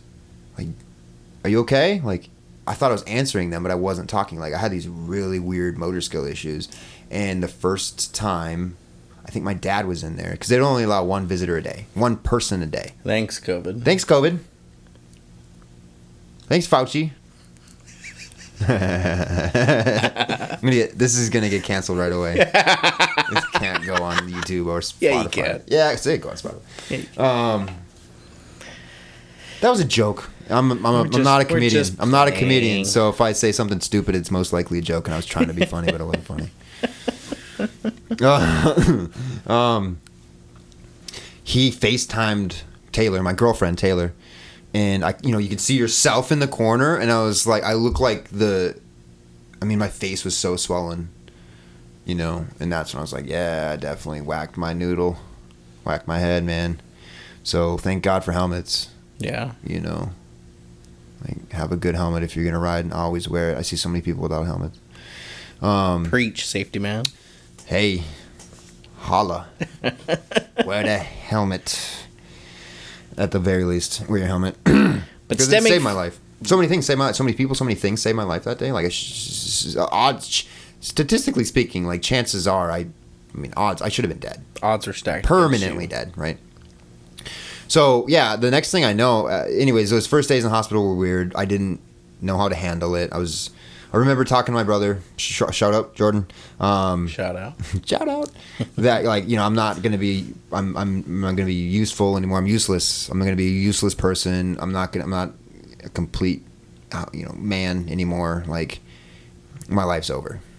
And this is stemming from them making the medical decision to cut. Yeah. I didn't get to choose. I probably would have tried to save the leg, and then it would have just gotten worse, and I could have died from it. So they made the choice because there was no more they could do to... Weird thing. My father was here on vacation at the time. So I'm not married to my girlfriend. They couldn't ask her what to do. And my father was here on vacation. And they were up like north of Sedona. And immediately hightailed it back. I think they might have beat me to the hospital. That's how long it took. They heard about it, took off from like up there. I think they beat me to the hospital. Like, that's how long it took for me to get there. But yeah, he made the call, which again saved my life. Like, add another person. Yeah. And so, anyways, tangent alert. What we were talking about was, like, when I lost consciousness. the next thing I remember, I'm just like in blackness, but like I'm experiencing it. It's not like I'm just, I don't know, I'm in a void, but I exist there, and I'm floating. I'm kind of like sitting back, like really reclined in a chair or something, and I'm floating up and to the right. So like I'm not floating straight towards anything, whatever. And as I'm looking around, I notice there is a faint light I'm floating towards, and then I start noticing a bunch of.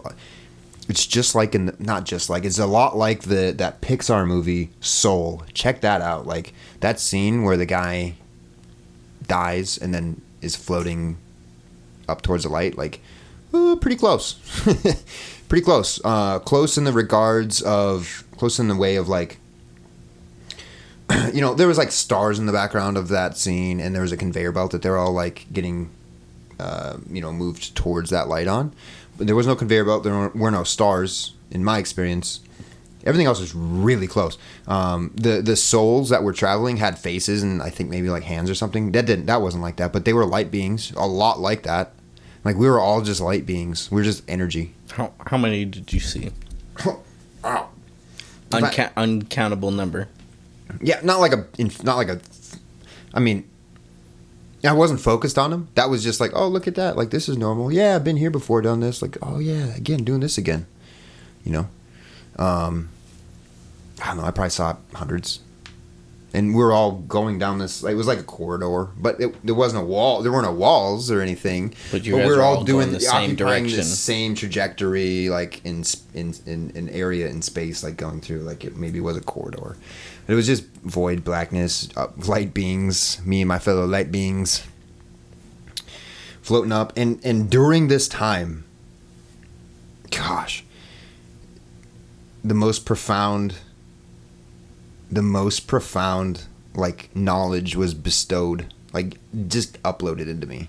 And it wasn't in words, right? Like, I told you about that before. It's like, and that's why it's really hard to explain to people, because you see things like a demo of it, like you see how the universe is created and what was there before the universe was created. Like you learn the purpose of us being here in this universe, experiencing life in the way that we do. Like, why are we here? Wow. I mean, in my mind, I think I know why, and I'll get to that. But, I think it was the first thing I really started to see was like this big disc kind of shaped cloud of like, light and energy, but it was fluffy. It was, there was space in between the particles. It was a bit more transparent than just like our light being bodies that we had floating. And it was, I just knew innately, I just knew that that's all that existed before this universe. And it was pure consciousness. Now I think, because now I'm doing research on it because I'm obsessed, I never knew this before, but the ancients had like teachings that were very similar, and I think they called it Sophia. And Christians and other religions would call it God, right?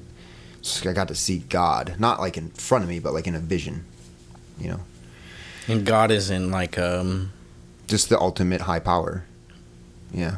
What you're going towards. What every light being was going towards? I don't know. Or was it just in there? Maybe. I kind of think so, but I'm not sure. Like, there's things I'm pretty sure about, like 99% sure, and then there's things where I'm like, I'm pretty sure, like 75% sure.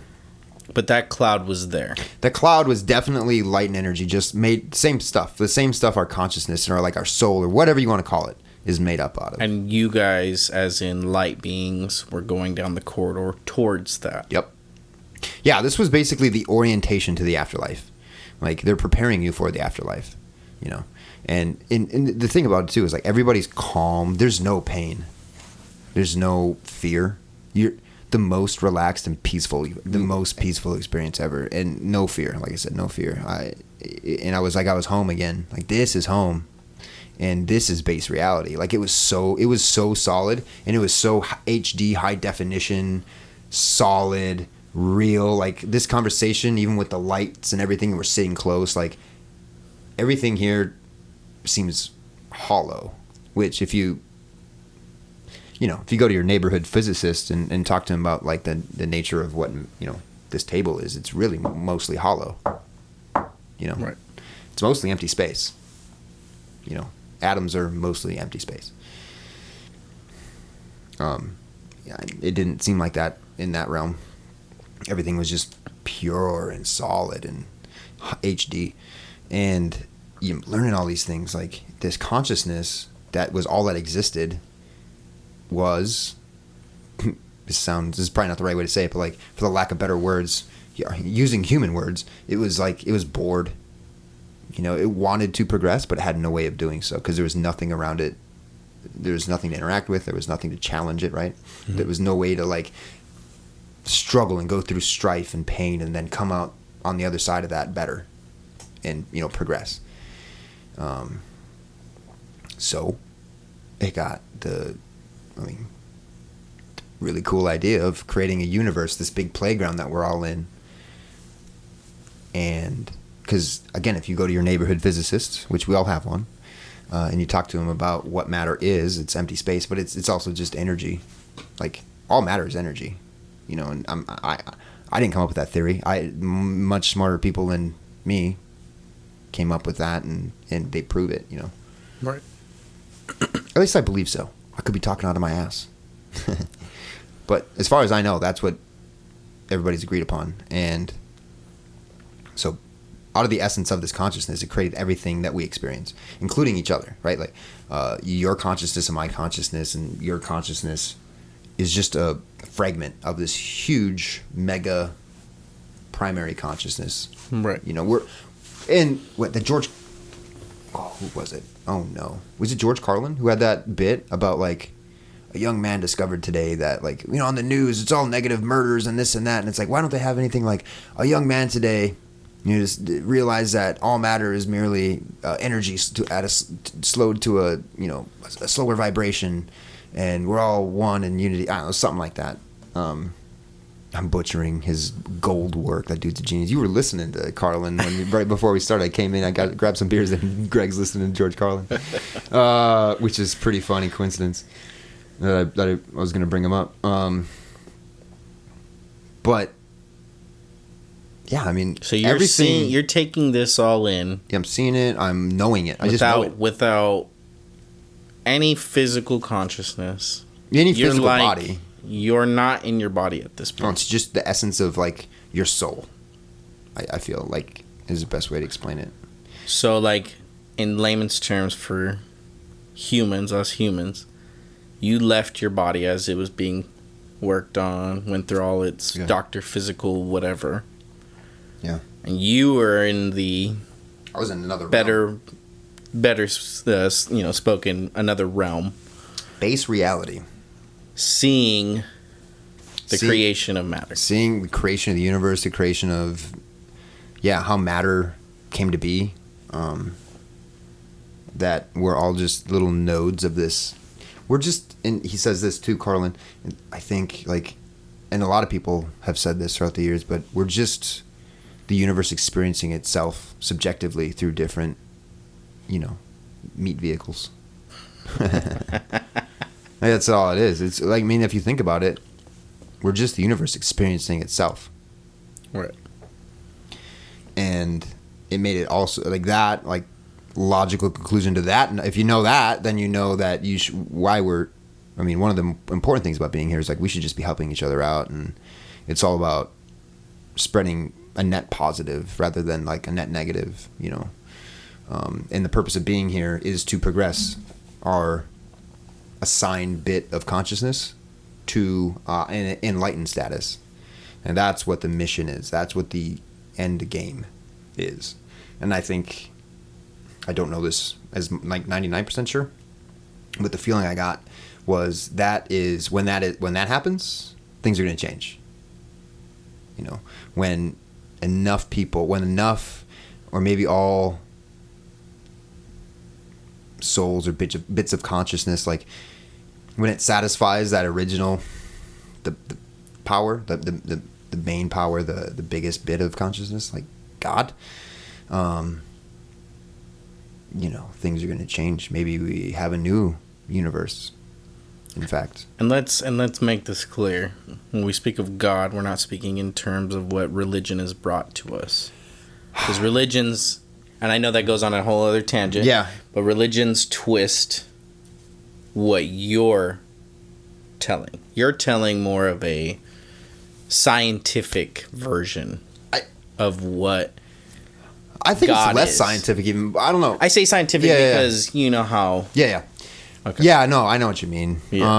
I just want to make that's clear. Yes and no, because the cool thing I discovered after being now obsessed with, like, what did the ancients think about the afterlife or creation, or like the things I learned about, is pretty much all religions do say the same thing, like about, I mean, they have the same, the information I downloaded, like, is really in all religions if you look at it through these glasses. That's what I mean by like twisting. If you look at the lessons and the metaphors and the stories, yeah. But also, it makes sense why, if I'm trying to spread this sounds crazy, but if I can put it in terms of like people's experiences and stories, and like come up with stories that give you that information, but like, not just like saying it straight out because it sounds nuts, but like they try to get these points across. Be a good person, love your neighbor, like don't murder people, don't be a shithead, with the exception of, I'm sure, some standalone religions out there, but like I feel like the main ones really have these points built into them, and it's very interesting, as well as most people that report near-death experiences, which I think it's like they assume or they think 10% of people that flatline and then come back like had some sort of experience. I think they base that just upon like a sample group of people, and then they do like hypnotic regression or whatever, which hypnotic regression has its own flaws. You can basically incept ideas or whatever, but they through all that, people smarter than me, you guys, do these studies, and they're like, yeah, you seem to have some sort of experience even though you don't like consciously remember it. So 10% of people that flatline probably have some sort of experience, but only about 10% of those people remember it in some like useful capacity, so it's like 1% of people, if my math is right. And yeah, I mean, I'm sure people have been having these experiences throughout history, and that's probably where a lot of this information comes from, because the universality of it is amazing. Like, it gives me chills, because people always talk about, going and you're in the void, you're in the darkness, and you're floating up towards the light, and, you meet these guides. And that's what happened to me too. I met these two guides that were light beings as well, but they were taller and skinnier, and it was like they were cloaked with like a cloak draped over them, kind of like a typical, Halloween ghost costume, like in E.T. when they put the sheet over him and got the two. But, no limbs, no facial features or anything, but very stoic, but also loving. Very serious, but caring, So I'm getting all these lessons, and I'm learning how the universe works and why we're here, like, to be challenged, because you can't be challenged in this other realm. That's why this was created, so we could experience, the devil nipping at our heels all the time and tempting us and stuff like this, going through struggles and experiencing pain, because it just does not. That's the only way you get better, So I notice pretty soon I get to these two guides. I'm getting close to them, and these souls are checking in basically, but like for a split second, and then just shooting off into the light. Check in, shoot off into the light. Check in, shoot off into the light. And I'm like, oh, I'm getting close. Like, my time's, I get to go back home pretty soon, And when I got to them, it was like, everybody it was a split second for them. When I got to them, it was like everything, like time stopped, and it was my turn to have my time. So that's the other thing, is time. We were talking about this in the car, is time travel possible, and we'll figure it out. The theories behind it, because we got it. But it definitely seems to be a construct of this universe. You know, it only exists, and it varies throughout the universe too. We were talking about how at the top of a mountain versus at sea level, time passes at different rates. Or if an astronaut goes into space, he comes back, he's slightly younger. Or if I had a twin, or even just right now, if I shot at light speed towards the nearest star, I'm going to butcher this, guys, but let's say it's 30 light years away and I'm traveling at light speed, so it takes 30 years Earth time to get there and then 30 years Earth time to get back. As far as what I understand, what like people are saying, very smart people, I think it seems instant to me. So instant trip there, instant trip back, like barely any time's passed from my perspective, but you would be 60 years older. So time is this weird, slippery idea, you know, and it can't get a whole like a actual grasp on. No, it's really weird, and our brains maybe are designed to not really be able to grasp these things, you know, for a reason, because we're supposed to be experiencing this, and I don't think I was supposed to remember this stuff. You know, like you don't remember. Let's just agree for the sake of conversation and argument that what my experience was legit and real. You go to the afterlife and then you come back and you get reborn or whatever. Like you don't remember your past life or the afterlife or anything like that. Like you're not supposed to. Like that's just assuming that what I experienced was real, which I do believe it was. I'm very 99.99999% sure, you know, but there's always a possibility that it was just a projection of my own mind. But it would be really weird that everybody else has the same experience when it happens to them. Right. You know? Similarities. Yeah, it'd be really weird. Mean a little bit more to the pie. Yeah, logically, you would say that, okay, well, if it's happening to everybody, it must be something. So when I get to them, though, time kind of stops, and they say, I'm like, ready. I'm ready to hear my judgment, you know, or life review or whatever. And they're like, nah, we're not doing that. You know, you go to the other two. I'm like, the other two? Okay. And I kind of get like... Can you hear this? No, not words. Not words, but you hear... No, I just know it. You know it, and I'm not thinking in words either. You can't explain it because we don't have that way of communicating. Yeah. No words, just pure knowing. And it's a lot of like knowing innately or like knowing like instinctively or whatever, seeing and then feeling like emotional wise. Just portraying depictions of things that have happened through those mediums or whatever. So I go to the other two, which they look the same. These other two guides, but like they're kind of, I feel like probably my personal guides that were assigned to me, or I was in their group, assigned, like, you know, group of people that they're assigned to or something. And the first one is just reassuring me that this is all real. Like, this is true, you know.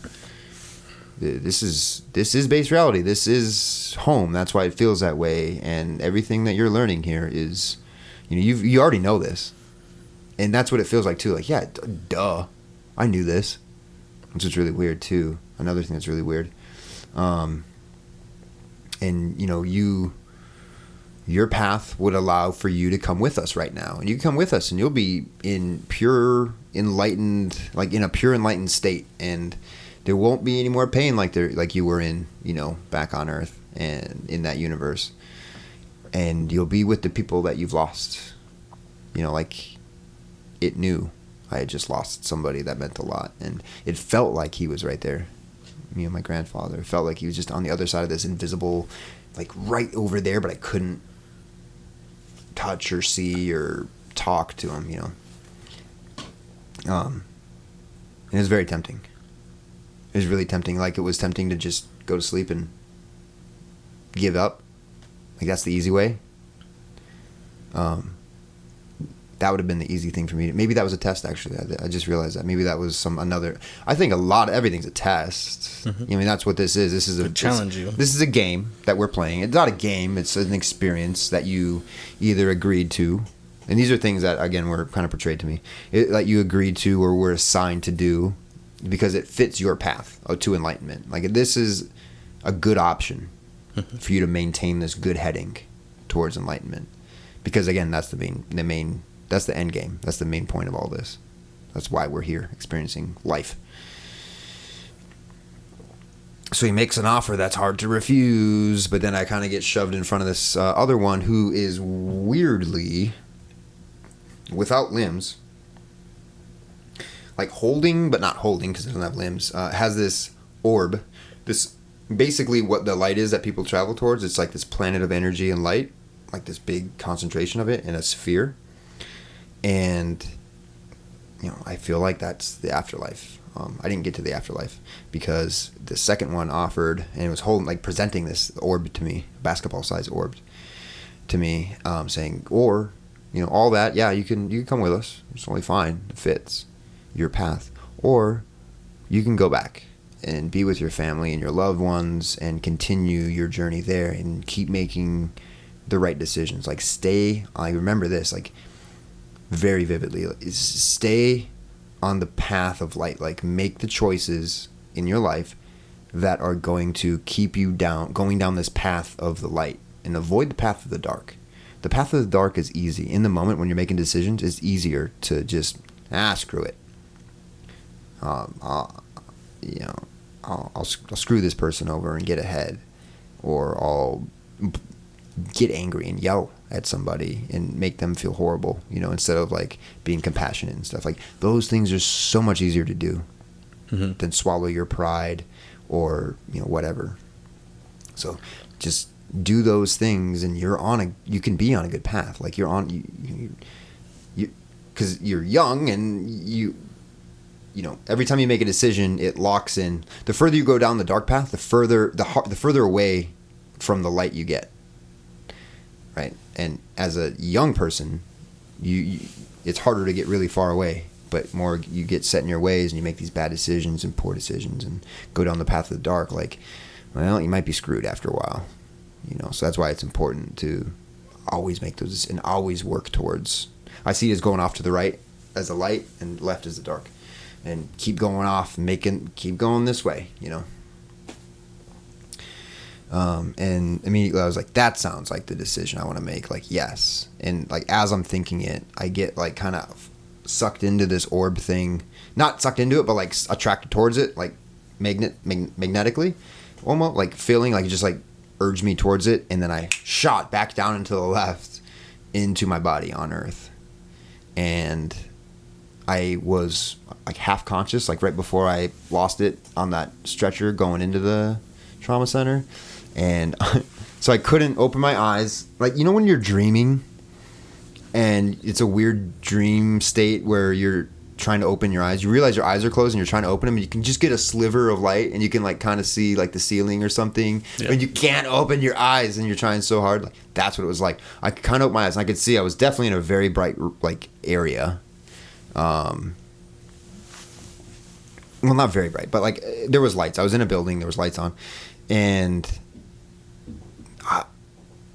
I could tell I was laying down on my back, but it was very hard to tell. I could tell, and you didn't know where you were. Did not know where I was. I thought I woke up in the Matrix because, like, in a computer code, like, I'm like, oh, that explains what you just saw. That explains everything because or what felt. Yeah, say. Like I thought it explained like, oh, this is a computer code like that we're living in. It was a simulation, which in some ways it is a simulation, right? Yeah. What we have free will to make choices. We just have this predestined path. We have these predestined lessons that we're supposed to learn. So as much as you try to avoid these things, they're going to keep coming up because you have to go through these fires, through this pain, in order to learn the lessons that you're supposed to learn. But yeah, all I heard was this robotic lady voice saying, "Remain calm," like really, really eerily, like soothing. Clearly, yeah, very clear, but well, not really clear. I could clearly tell what she was saying, but it was muffled. Like if I had my hands over my ears and you were talking, like I can hear what you're saying, and I can make it out, but it's muffled. Like my body was definitely half dead because like everything was shut down. My brain was probably just like rebooting, and it remain calm, keep breathing, stay calm, breathe deep, kind of thing. And it was really pissing me off because I couldn't breathe, man. I couldn't breathe. And I'm like, well, yeah, I know I have to breathe. Like, that's right, I do have to breathe here, you know, because I wasn't breathing before. It like wasn't even a thing. And I couldn't breathe, man. I started to freak out, and I tried to open my eyes more, and I just couldn't. And I tried to make noise, like I tried to talk, couldn't open my mouth, couldn't activate my vocal cords because I couldn't breathe, so no air was going through. And none of that. I couldn't do anything. And I died again. And went back into that realm, and it was pretty. I mean, I floated for a little bit. Like, that whole experience, like, from my perspective, was probably like a 45-minute deal, that first one. Who knows how much time passed on Earth. This one felt like maybe just a couple minutes, and then they're like, hey, what are you doing back here? Like, you made a decision to go back. Why are you here? Like, why are you here? Like, and that was the kind of, like, inflection they had in their voice. Like, hey, why are you here? You know, you're supposed to be on Earth. Why'd you come back? It's like, well, I think I freaked out. I couldn't breathe. It was panicking. It was scary. I forgot what it was like to be scared. And like, well, you got to go back. You made that decision. You got to go back. Stay there. So shot me back. And this time, like, a bunch of time had passed on Earth because I was in a different room. I could hear people around me, and they were. I'm assuming this is when they were either harvesting veins out of my left leg to put into my right leg to save it, or they were actually amputating it. I don't know. But there were people around me. I could hear, like, metal on, you know, like, you know, I could, like, picturing it now. It's like somebody puts a scalpel on one of those stainless medical tray things, you know, it makes that sound. I could hear that. People talking, kind of frantic energies around me. And again, like, couldn't breathe or speak or move or open my eyes. And I was trying to alert these people, like, hey, if you're working on me, like, I'm half awake, so like, I hope this isn't going to start to hurt pretty soon or anything, or like do something to save me, you know. And same thing happened. I died again. And this time it was pretty immediately after I went into that realm again. They're like, yo, well, they weren't like that, but, you know, my interpretation of it. They're like, hey, more stern this time. Hey, what are you doing here? We just sent you back. You can't be here. You made a decision. If you got to go back, and if you come back again, like, you're coming with us this time. We can't do anything about it. Like, we can't send you back anymore. So I took that pretty seriously, man, and I got shot back again. And at this time, it was more. I think I was in my room already, the trauma center, the trauma room, and because there was nobody around me, it was still bright, but I just laid there. And after my surgery, until I woke up at like 4:15, 4:20, 4:25, it's like somewhere in there. The first time I looked at the clock, it was like 4:25. I just didn't move. I didn't breathe. I didn't try to open my eyes anymore. You know, like, I immediately kind of did. And I was like, oh, yeah, don't do that. Don't go back. And that equated me struggling to dying again. So I didn't do any of that. So from the end of that surgery till when I woke up was like 10 hours. Right. Yeah. So each time you died, you were waking up in different instances where you weren't supposed to be awake yet. Yeah. And then when I fully woke up at 4 or something, my nurse, who is an angel on earth, like another just pure soul who legitimately just wants to help people. So she's in a great field. She's a nurse, you know. She's in a great field to do that. Her name was Melody. And Shouts out to Melody. Shout out to Melody if she somehow finds this. You made a huge difference in my life. Like, you showed me love, man. Like, she legitimately cared. And, you know, and again, when you deal with so many people on a daily basis, and I'm sure they're not nice to her all the time or whatever, like, to still be that caring about human life and like humans is amazing. And she yanked this intubation tube out of my lungs and throat, and like, so an intubator tube is basically like that vacuum hose that comes off your vacuum that you get like the little crevices with. You get all the Doritos out of your couch with. And so it's ribbed, but it was like white clear, kind of translucent. So when you rip that out of your throat, it goes, "Rrrrat." And she yanked that thing like she was starting an old lawnmower, man, and it went, "Rrrrat." And I felt it come out of my lungs and my throat and like sliding on my tongue and my teeth and my lips. And I immediately like sat up in bed and I was like, what just happened to me? Like, what was that? She's like, well, listen, calm down. Well, first of all, her eyes got the size of like dinner plates because she's like, you're not supposed to be awake. Like, you weren't supposed to be awake for like another day or two, you know. Panicking almost. Not panicking. I was just very surprised. And she's like, nurses, get in here, call his dad. Because my dad had just left. Like, I think he was in the parking lot, just got in his car and was like going to pull out when they called him. So he had just left. And I was like, what happened? She's like, whoa, you're not supposed to be. Listen, look, you got a motorcycle accident, you know. And I'm like, I know all that. What just happened to me? She's like, no, listen. They had to amputate your leg. Like, you don't have a leg. And she either lifted up the sheets or I did. And I saw it all wrapped up and just a stump. You know, no, nothing below the knee. And I was like, oh my gosh. But what just happened to me? You know, like, what was that? So what are you talking about? What do you mean? What do you mean? Calm down.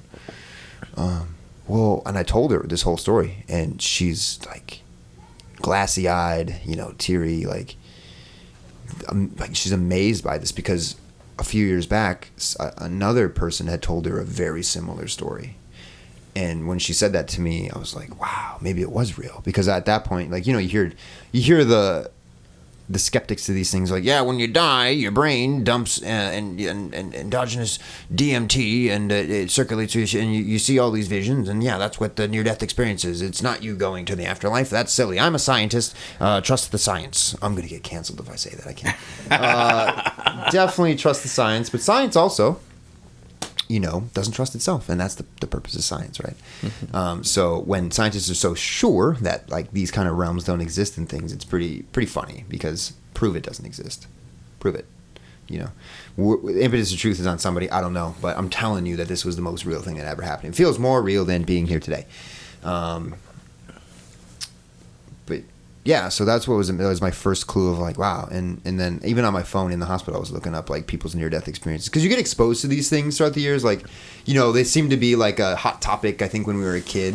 Mm-hmm. You know, ghosts and near-death experiences and, you know, like alien abductions were hot in the 50s and 60s and stuff. And now it's like, you know, nobody talks about being abducted by aliens anymore, you know. So it's like maybe near-death experiences, NDEs, were just a fad. I think it's just, you know, people were talking about them more. These things have obviously been happening all throughout history. But, yeah, I started looking. I'm like, wow, man, people are really saying the same deals. I just didn't get the life review. And I think that's because, you know, they were giving me I don't know, it fit me. I wouldn't have had time for that, man. I just get to the point. Mm-hmm. When I talk, I don't get to the point. So I'd like, if I clone myself, I would hate hanging out with myself so much. Well, the so to speak, like the movie real-esque type thing, I think you'd obviously didn't experience that because maybe that's what plays for you when you do hit the eternal stage. Yeah, maybe. Okay, so how do I know this? I don't know. But it seemed like when people were checking in, that was their life review, and it seemed like a split second for me, but for them, again, it was like time stops around them, and they review their life and answer questions. You know, the Egyptians, if you read the Book of the Dead, I haven't read it. Okay, I'm pretty stupid. Like, I have a hard time reading. I think I have a mild form of dyslexia. Like, I started trying to read things, like when I was trying to read, like, okay, how to set up this stupid program that's not working. Like those words literally just like bounce around. Like I can't keep them in order, you know?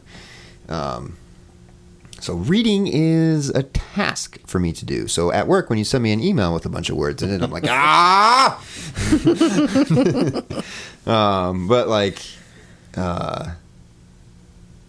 in the Book of the Dead? Yeah, in the Book of the Dead. So I don't read it. I may have a copy of the book here just in case the kid wants to get into this stuff as she gets older. But, you know, watch YouTube videos and stuff. And they talk about, you know, that whole manual, like you'd prepare yourself towards the end of your life or even before, you know, when you'd prepare yourself because you're going to go through you're going to face these people, these guides. And they're going to go over your life. And you're going to have to answer for the times that you made people, you affected people negatively. And, you know, if you have a guilty conscience when you die, you're going to deal with that, you know. And I don't know. I also got the feeling when I was up there of like people will get stuck in these in between realms because they have unfinished business, or they still have a job to do, or they're gonna learn a lesson. Like Hitler gets a pineapple shoved up his ass at 4:30 every day or whatever. Like whenever that little Nicky thing. It's time for the pineapple. I've heard of the purgatory. Yeah, purgatory is a thing, and again, so that's what I'm saying. You get it, like. These lessons are kind of loosely in all these religions, and it's so interesting. Going back to ancient Egypt, and I was already on this mission of like finding where these things came from, these teachings and these stories, because I did already recognize that, like, wow, people see these religions as different, but like they're all really similar. I mean, yeah, there's a lot of differences. But if you boil it down and get to the meaty bit that's left, like, they're saying the same stuff. Basic you get rid of the details. Are there. Yeah, they're all the same. They're all there. So I was already on this mission, and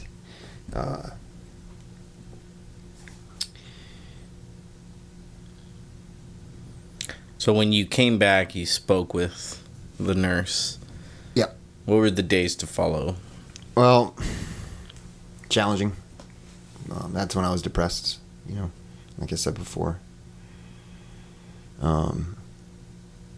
But you knew deep down inside when you made the choice to come back that you came back because you knew you had a goal now. I remembered what happened to me, but I forgot the lessons that were imparted on me. And the more I thought about it, the more they came back to me. So those first 2 days were rough. I was like, Taylor's going to leave me. She's not going to want to take care of me. She said it herself. Like she's been waiting for that call. Which, people worry. Even though she knows like I'm super safe and a little bit boring on a bike, like stuff happens. There's always a risk. And maybe she knew that deep down in her consciousness. Because we have a really unfortunate perception of time. Mm-hmm. That only exists on this planet of existence. So maybe we can kind of, I don't know. People have instincts and gut feelings, and maybe they're coming from somewhere, basically is what I'm saying. But yeah, it was rough, man. I mean, it's still rough, but this experience really helped me to recover mentally and physically, and look forward to brighter days ahead with optimism. I was never an optimist. I thought optimists were stupid. I didn't call myself a pessimist. I call myself a realist. Is the glass half empty or half full? Like, whatever, there's water in it. Right. You're not playing the game. Yeah, man, I'm not playing that game. But now you're in the game. I don't know, maybe a little bit. Like, you brought up something that I do. It is what you make it. It is what you make it. If you make it the glass half full, then it's half full. But if you see it as half empty, then it's half empty. Mm-hmm. Perception. Yeah, your perception. First reality. Yeah. So you brought up something though that I do want to touch on. I remember when I first talked to you about this, you had an outlook, something that I never heard you. Like, you had taken our photos before, prior to our baby. Mm-hmm. But you had an outlook that you spoke on your friend Roman, and how they do good. Yeah. You said that when you came back, and as the months led, when we finally met, I think we finally met, like, I think in May or April, one of the two. Was it that long after that? Maybe it was March. I think it was. Yeah, no, it could have been like 2 months after. I think it was 2 months. It was a while. I didn't see you for a minute. Yeah. Maybe it was a little sooner. I know you were home. It was fresh. Those scars were fresh. Okay, so yeah probably March. Yeah. I think it was probably March because I gave you like the rest of the month. Yeah. So when we met in March, you had a perspective that I hadn't heard you talk about before, which was your goal in life now was to do positive things without having a monetary gain. Yep. Without having an incentive. Yep. What made you bring that upon yourself? It was the most obvious. I already knew it. And I'm not doing well at it. Like, I mean, if I had an excuse, it'd be like, yeah, I'm just trying to recover right now. But I mean, you know it. Isn't that the most? It's funny. It's ironic because you should want to do things that don't like monetarily benefit you or whatever. Good for other people, and it feels good. So it's ironic that like, well, maybe I'm just doing it to feel good because it's like a selfish thing, you know. But so there's like this weird double-edged sword to it. But if you're doing it just to feel good, then that's not right either. Is what I'm saying. Like but it does feel good to help other people. And just to like that's our built-in thing to make us want to do that. Your outlook prior to this accident was, or what your specialty was you were a photographer. Mm-hmm. And so you came up with the idea of you want to be a photographer for people for the rest of your life, not as a side hustle because you obviously have a great job. Yeah. But you want to do those things for others now. Yeah, because there's a goal in life. I want to make money doing it. I do. But I look at myself as like, and I do have a great job, but like I don't have the expendable income to like hire a photographer and have family portraits, you know. And I think it's really important because you never know, and like that's your way of looking back too. You know, so many people just don't have photos, family photos or photos of their loved ones. You know, like for instance, my grandfather never wanted to get his picture taken. I have like a handful of photos of him. He's never looking at the camera. You know, the few that we do have of us together, like we're looking at a bike or a car, or I'm holding a deer or something. You know.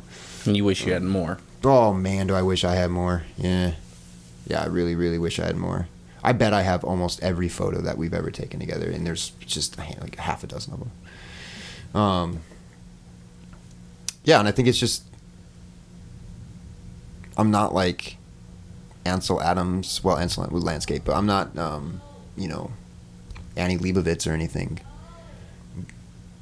But I do know how to do it, and like I know the basic principles, and like I'm happy with where I'm at there, and I think that it allows me to give people something that it'll make them happy in the moment, and then it'll only get better as the years go on, you know. And giving back. Gosh, what a, you know. So you know, I do have I have some friends that just got married, and I'm like, yo, look, let's do, and you know they're pregnant, and I'm like, let's do a photo shoot before you have the baby, like a pregnancy shoot, like I did with you, and then some newborns, and then we'll do family photos and stuff, you know, like let's get that done for you, you know, like I'm your guy, I'm your resource for that, and that's what I can do. Please let me do it, you know.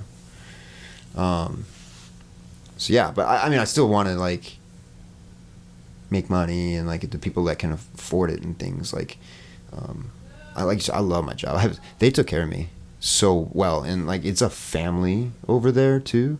I mean, the first day I walked back in, I got hugs and like people. I don't know. It's such a supportive environment. Something you hadn't had before. To an extent. What's weird is I've gotten so lucky with jobs over the years. I mean, so let's recap that quick. This thing's done recording too. We're just gonna scrap the video. But let's go over my job. I had an amazing, like, the people I worked with, I'm still friends with at this gas station when I was 15 years old. You know, I worked at a car audio shop where we put stereos and subwoofers and built cop cars and, you know, remote starts and stuff. And, like, I still, like, those are very close people to me. And then that's when I, you know, got into photography, like, professionally, was right around that time, too. And I worked at this studio, like, for the same time, at that same time period and then beyond. And like, Charlie Baker, big shout out to my brother, Charlie Baker. Shout out to Charlie. Charlie, man. Like, he taught me and we learned together, like, photography, and now it's become a calling.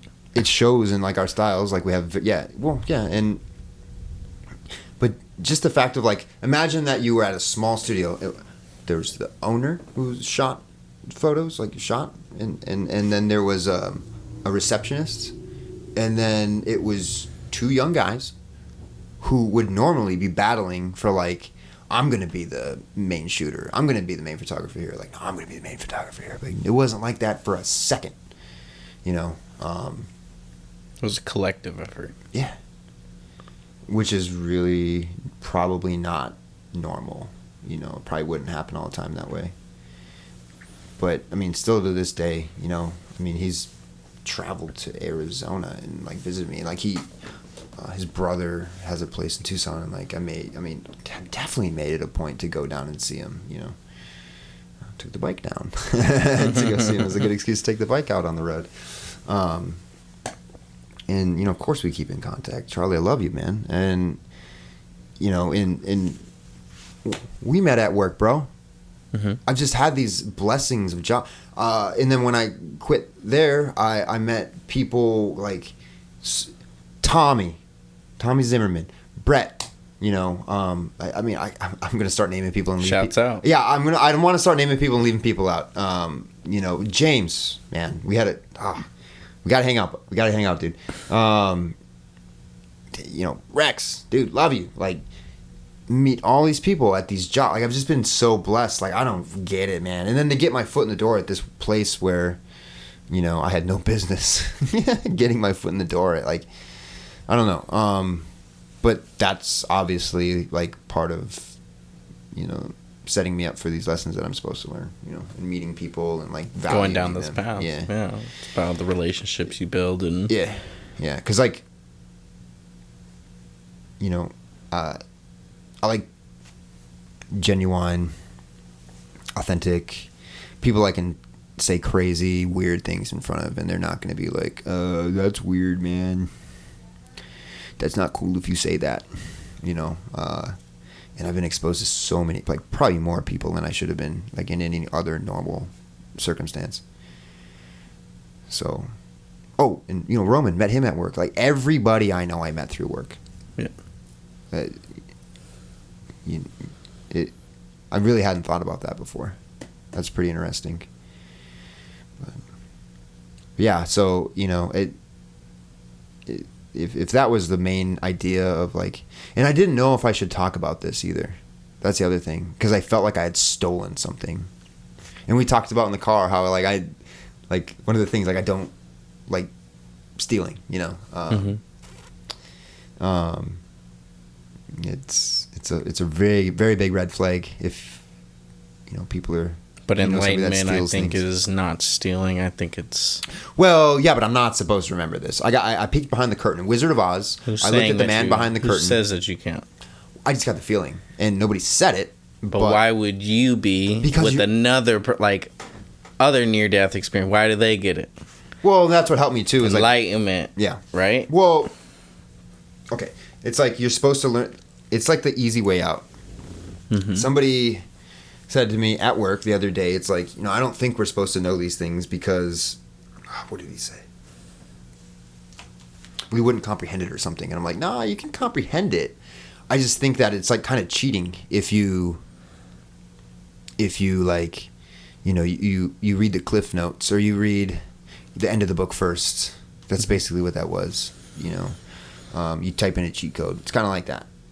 You know, you might... To an extent. Yeah. But I disagree in terms of that other people have those experiences. So regardless if you came back recalling it, you could have read somebody had that. You could have read somebody... Like, I go back to the ladies that we spoke to. Isn't it odd, in my opinion, that they knew exactly somebody close to them that went through something very similar? Not in terms of, yeah, you went through a busted leg and... You know, but who knows how his injury went? I'm sure it was how his story went. Sure, well, it was obviously pretty similar. Yeah, but he lost his leg. Yeah, in a motorcycle accident. Got to be painful. So challenging. Why are you know what I mean? Like, I don't see it as a cheat code. I see it as certain people go through those things and are blessed enough to come back.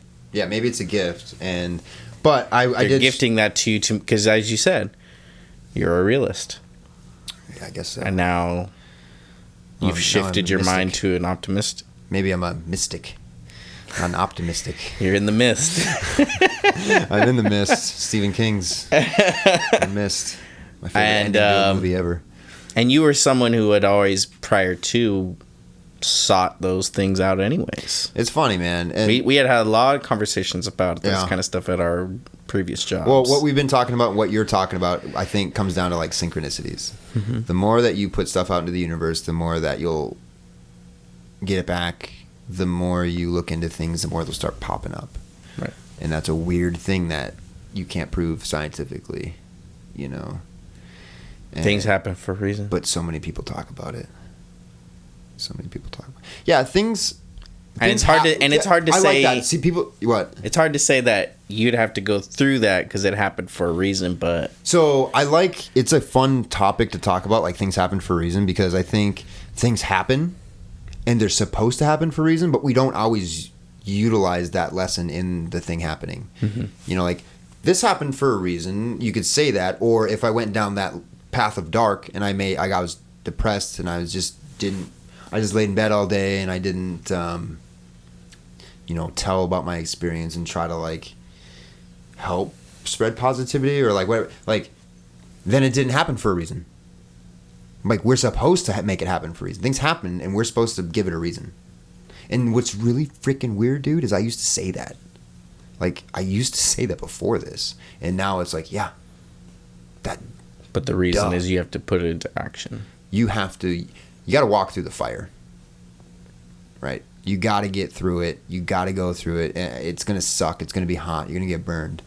But at the end of it, you're in a new place that's better. It's closer to your, if you're looking at it like a linear path, you're closer to your enlightenment at that point, But if you go around it and now your trajectory's off, if you're sailing across the Atlantic and you're off by 2 or 3 degrees, you're going to end up somewhere else, Right. Yeah.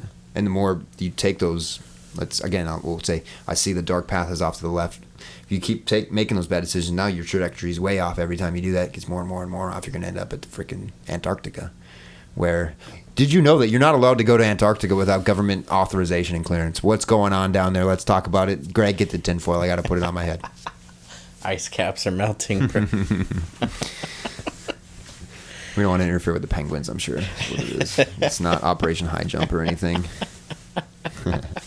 Secret facilities are located up there. Yeah, it's fun stuff to think about. Yeah, I'm not being serious, everybody. It's just fun stuff to talk about, joke about, think about. Or maybe I am. I don't know. I'll let you decide. But yeah, I don't know. It was weird. I didn't know if I should talk about it. Part of it too is I didn't know how people would receive it, and I've told so many people. I've told dozens and dozens and dozens of people, and I've really only had like 3.5 people. One person I was talking to 2 people at once, and they weren't really paying attention because it wasn't interesting to them. But I've really only had 3 people that weren't like super engaged and taking it seriously. Mm-hmm. Otherwise, I mean, jeez, I'm probably at like. I probably told 60 people. I don't know, I'm guessing, at least actually. And everybody else has been just, no matter what religion they come from or what has happened to them or what age they are or anything, it's like they relate to it on this weird, deep, caveman, instinctual level. Life-changing events can do that. Because even if you don't go through it, but you can see it. Yeah, but not even that event, like that the accident, the actual near-death experience. That's part of the event. Right. No, you're right. I get it. It's a full show. I get what you're saying. Yeah, I get what you're saying. But like that part of it where I was so unsure if people were going to be receptive about it. The vast, overwhelming majority of people are because fascinated by it. But we were talking about it early in the car. But I was scared. I didn't want to we feel like this, our generations and younger. Maybe you've told older people, but yes, we feel like our younger generations are more susceptible to open mind. Yeah, understanding, openness. Their openness quotient is much higher the younger you get. As far as I can tell. As far as I can tell, I can say that. Just because the veil is being lifted at how like either we're being manipulated or things aren't exactly as we've been told. Right. In so many facets. When I was a teenager, I questioned it all. You should question everything. You should be questioning me right now. I should be questioning if you're wearing a yellow shirt. I love that shirt, by the way. That is awesome. You've got a Felipe Esparza shirt on, who's a legend, first of all. And it's a can of beans. Oh, El Vato. But it's a can. El Pato, it's the tomato. Okay. It's a hot tomato hot tomato. sauce. See, I'm from the upper Midwest, so I don't know. Let me show you some anything. Mexican things out here in Arizona. Yeah, I didn't know what pico de gallo was, and now it's like I'm like, yeah, can you get, like, I'm at anywhere, I'm like, hey, you got pico de gallo to put on that? Because it's my favorite, and they're like, yeah, it's good. Yeah. That's what we do out here. Yeah, like chorizo. Didn't know what that was. Love it. I don't know anything. Culture, baby. No, I'll tell you about sauerkraut and lutefisk and shit. Friday night fish fry at the bar. The fish fry. Yeah. Spotted Cow. Big shout out to New Glarus Brewing. Spotted Cow is the... Shouts out. Like, I've given you Spotted Cow. No. You told me about it. I'm going to send you home with it. You told me a Snapchat. I'm going to send you home with a couple bottles of Spotted Cow. You sent me a Snapchat of it before. Anytime anybody visits me from Wisconsin, they are required, if they're driving, they are required to bring me, like, cases of Spotted Cow. And maple syrup. Real maple syrup. Don't get canceled.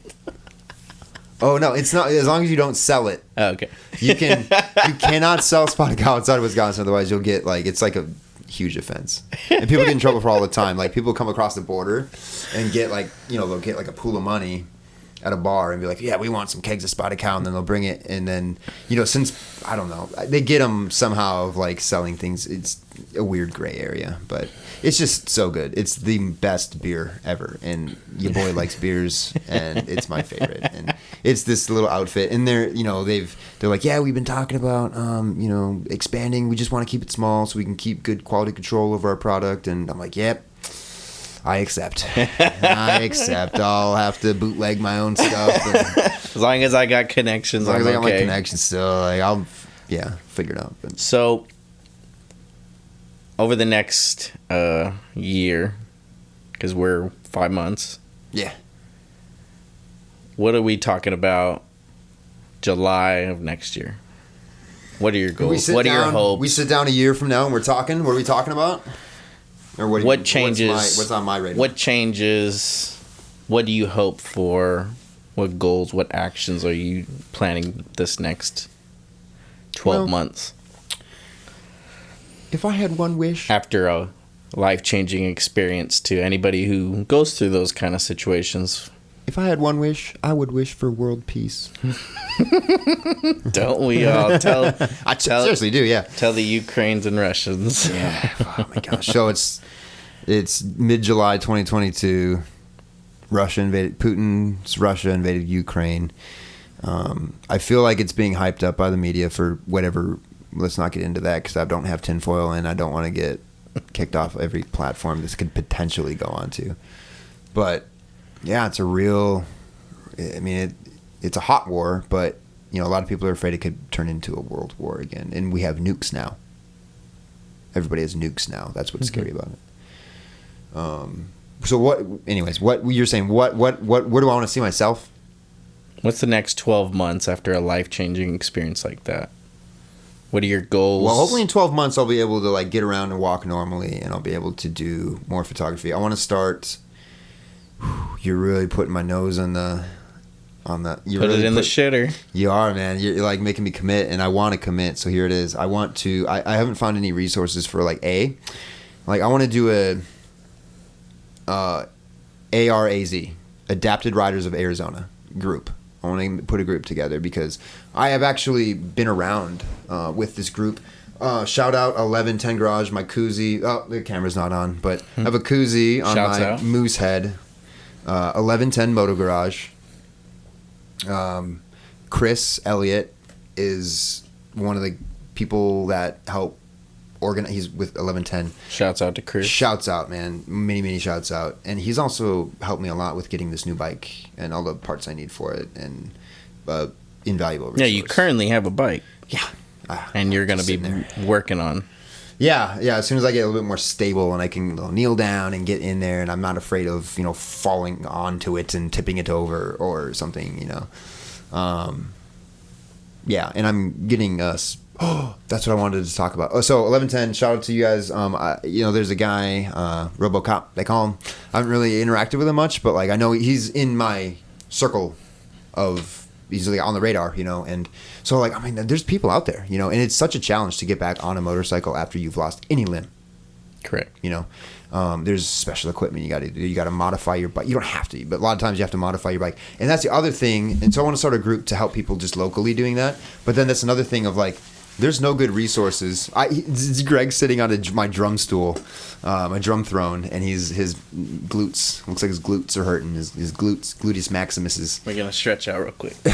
So, and I want to start like, maybe like a YouTube videos based on like how to get back on a bike, because there's a lot of videos showing people like, hey, it's been 2 years and I'm back on a bike, and it just shows them riding and stuff, and that's beautiful. And right amazing. There, he sounded like he's from Wisconsin. Oh no!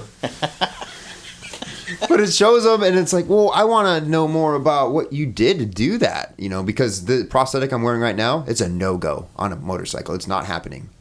You will fall over many times. You're not on a dirt bike in the dirt where you don't care if it falls over or whatever. Like, if this thing falls on the pavement, it's a big issue. It's a big problem. So,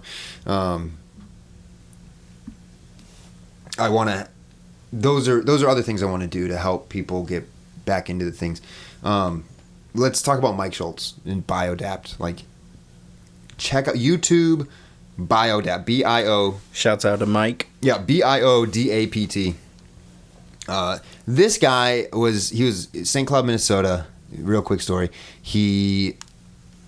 So from YouTube videos and on his website talks about like he got in an accident in a race, a snowcross race. Snowmobiles, for the people that are not familiar, are these awesome machines that go across the snow. They got a track in the back and two skis in the front, and they are fun, man. And they race them and jump them, and they're just great for recreation. Shouts out to Sled Storm. Grew up with that back on the Sled PlayStation Storm, 1. man. Oh, yes.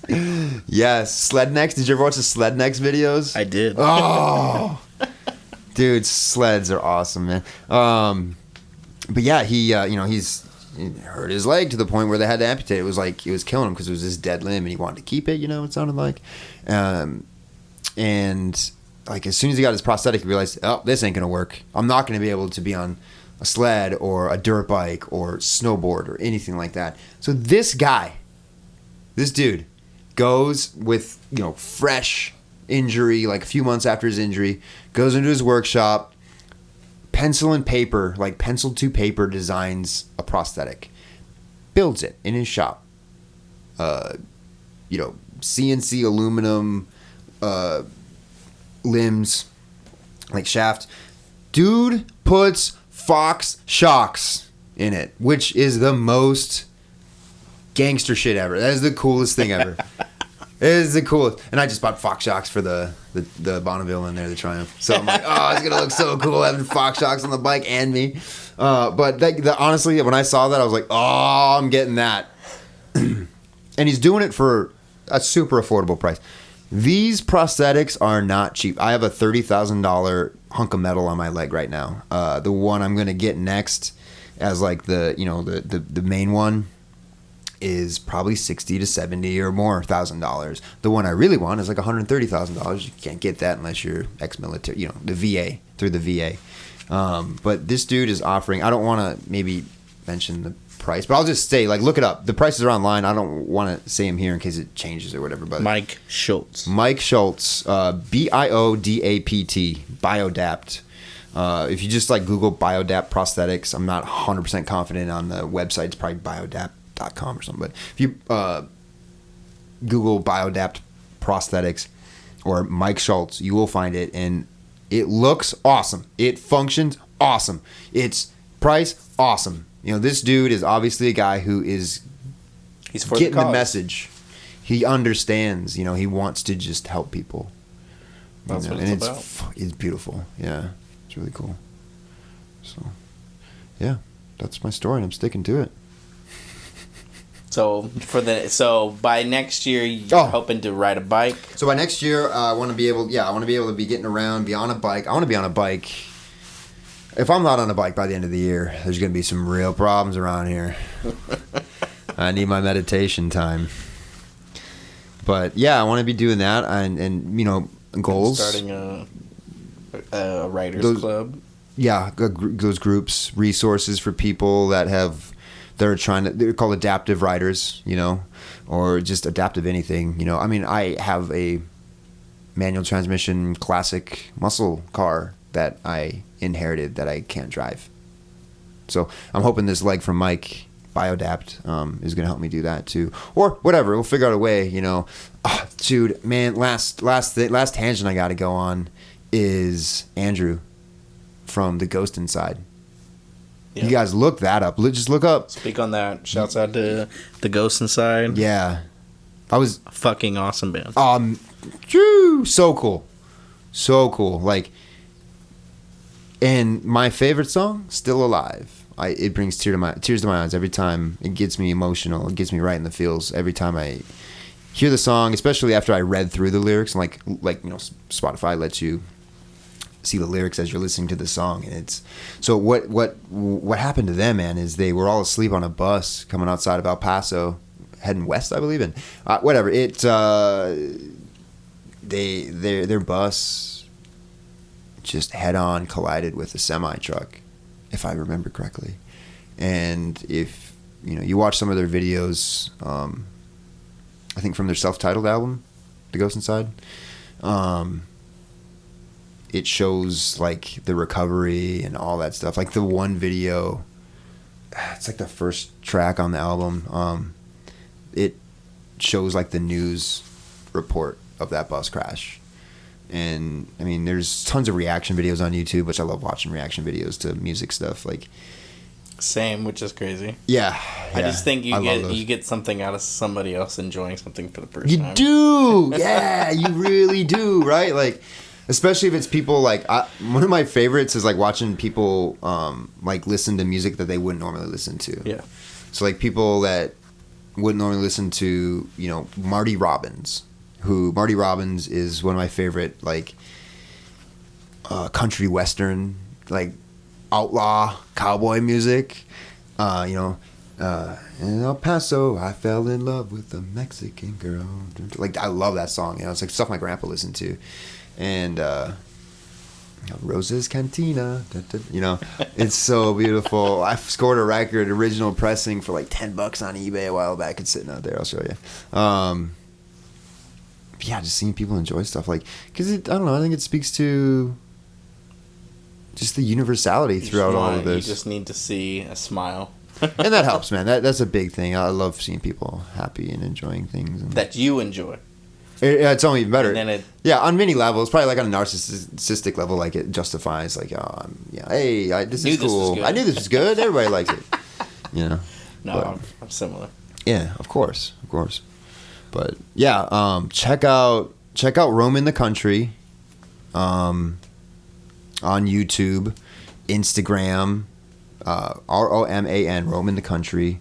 Roman also does these sick, crazy trick shot videos with basketballs and stuff, and like he incorporates motorcycles and skateboards, and he does these insane trick shots. He's been reposted to the Chive and all. The dude's a beast. Dude, Roman, love you, man. You're a beast. And yeah, check out that. Check out Roam in the Country. Check out Mike Schultz with Biodapt. What else do we shout out? Like, check out Ghost Inside. Check out Ghost Inside. Why did I bring him up? Because so they got in this recovery. The drummer lost his leg. Gosh, I really am bad at staying on topic. The drummer lost his leg, you guys. And they play like metal, hardcore, metalcore, double bass, genty stuff. I want to explain what gent means, but you'll get it. Just listen, like it. Don't listen to it if you're top 5 tracks. Don't listen if you're gonna be listen to them, but don't listen if you're like scared of hardcore music, because it is intense. It's in your face. I love it though. It's in your face, dude. They're right in your face. But the capability, and he is such an inspirational story, because he didn't know how he was going to do it. He didn't know. He's trying to play with a prosthetic. His dad comes up with, originally, even before he started trying to play with a prosthetic, his dad loves his son, knows that his son loves music, knows that his son loves this band. Comes up with this idea. He makes like basically you know, you bass drums all with the ankle. It's all ankle. I don't have an ankle. He doesn't have an ankle, right? I'm a drummer. I want to get back into drumming. Personally, I am. Like, I just started jamming with some people right before, like 2 weeks before my accident. But he designed this cool, like, it's a stool that you put in front of your drum throne, your seat, and it has like this padded pedal that your stump plays with a bar going down to the actual drum pedal, and that allows him to play insanely accurate, technical kick drum stuff. And it is, if that's not the most inspirational thing you'll see that day when you watch it, like, you better go to the doctor, get yourself checked, man. It's so inspirational. So yeah, those are the three people I think that, you know, at the end of this, like, the shout outs, check them out. Roman Morales, Roman the Country. Mike Schultz and Andrew. Sorry, I cannot pronounce your last name. It's got lots of W's and C's and K's and stuff like that in it.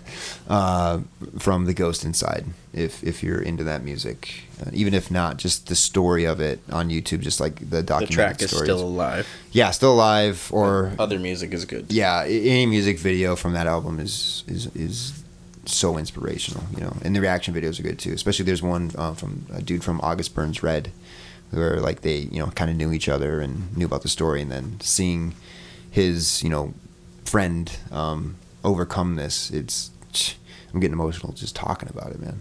So yeah, shout out to Moosehead Lager, 1110 Garage, Phoenix Triumph, Maricopa County Sheriff's, hospital. Yeah, everybody that helped me out there, you know. Even if, you know, I'm not saying your name, you know, if you've helped me, and it's you've saved a life. You know, it's you did what you're here to do. You did what you were put here to do, and that should be very, very rewarding for you. And I thank you. So, you want to drink beer and play guitar now, Greg? Let's do it. All right. This was the first experimental podcast of, I don't know, we don't have a name yet, Justin and Greg's extraordinary podcast journey. We're workshopping. We're workshopping names. All right. Be good out there. That's what I say to everybody at work. Just be good. Okay? Stay positive. Stay positive. Be good. Be good people. And have a great day.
Oh boy.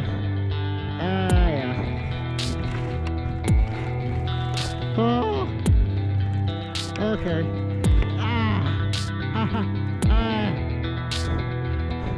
Oh, fuck me. Okay. Ooh.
What, you got a phone on you?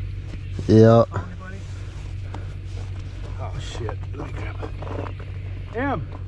Call 911. You'll be alright, bud. Okay. Doing alright.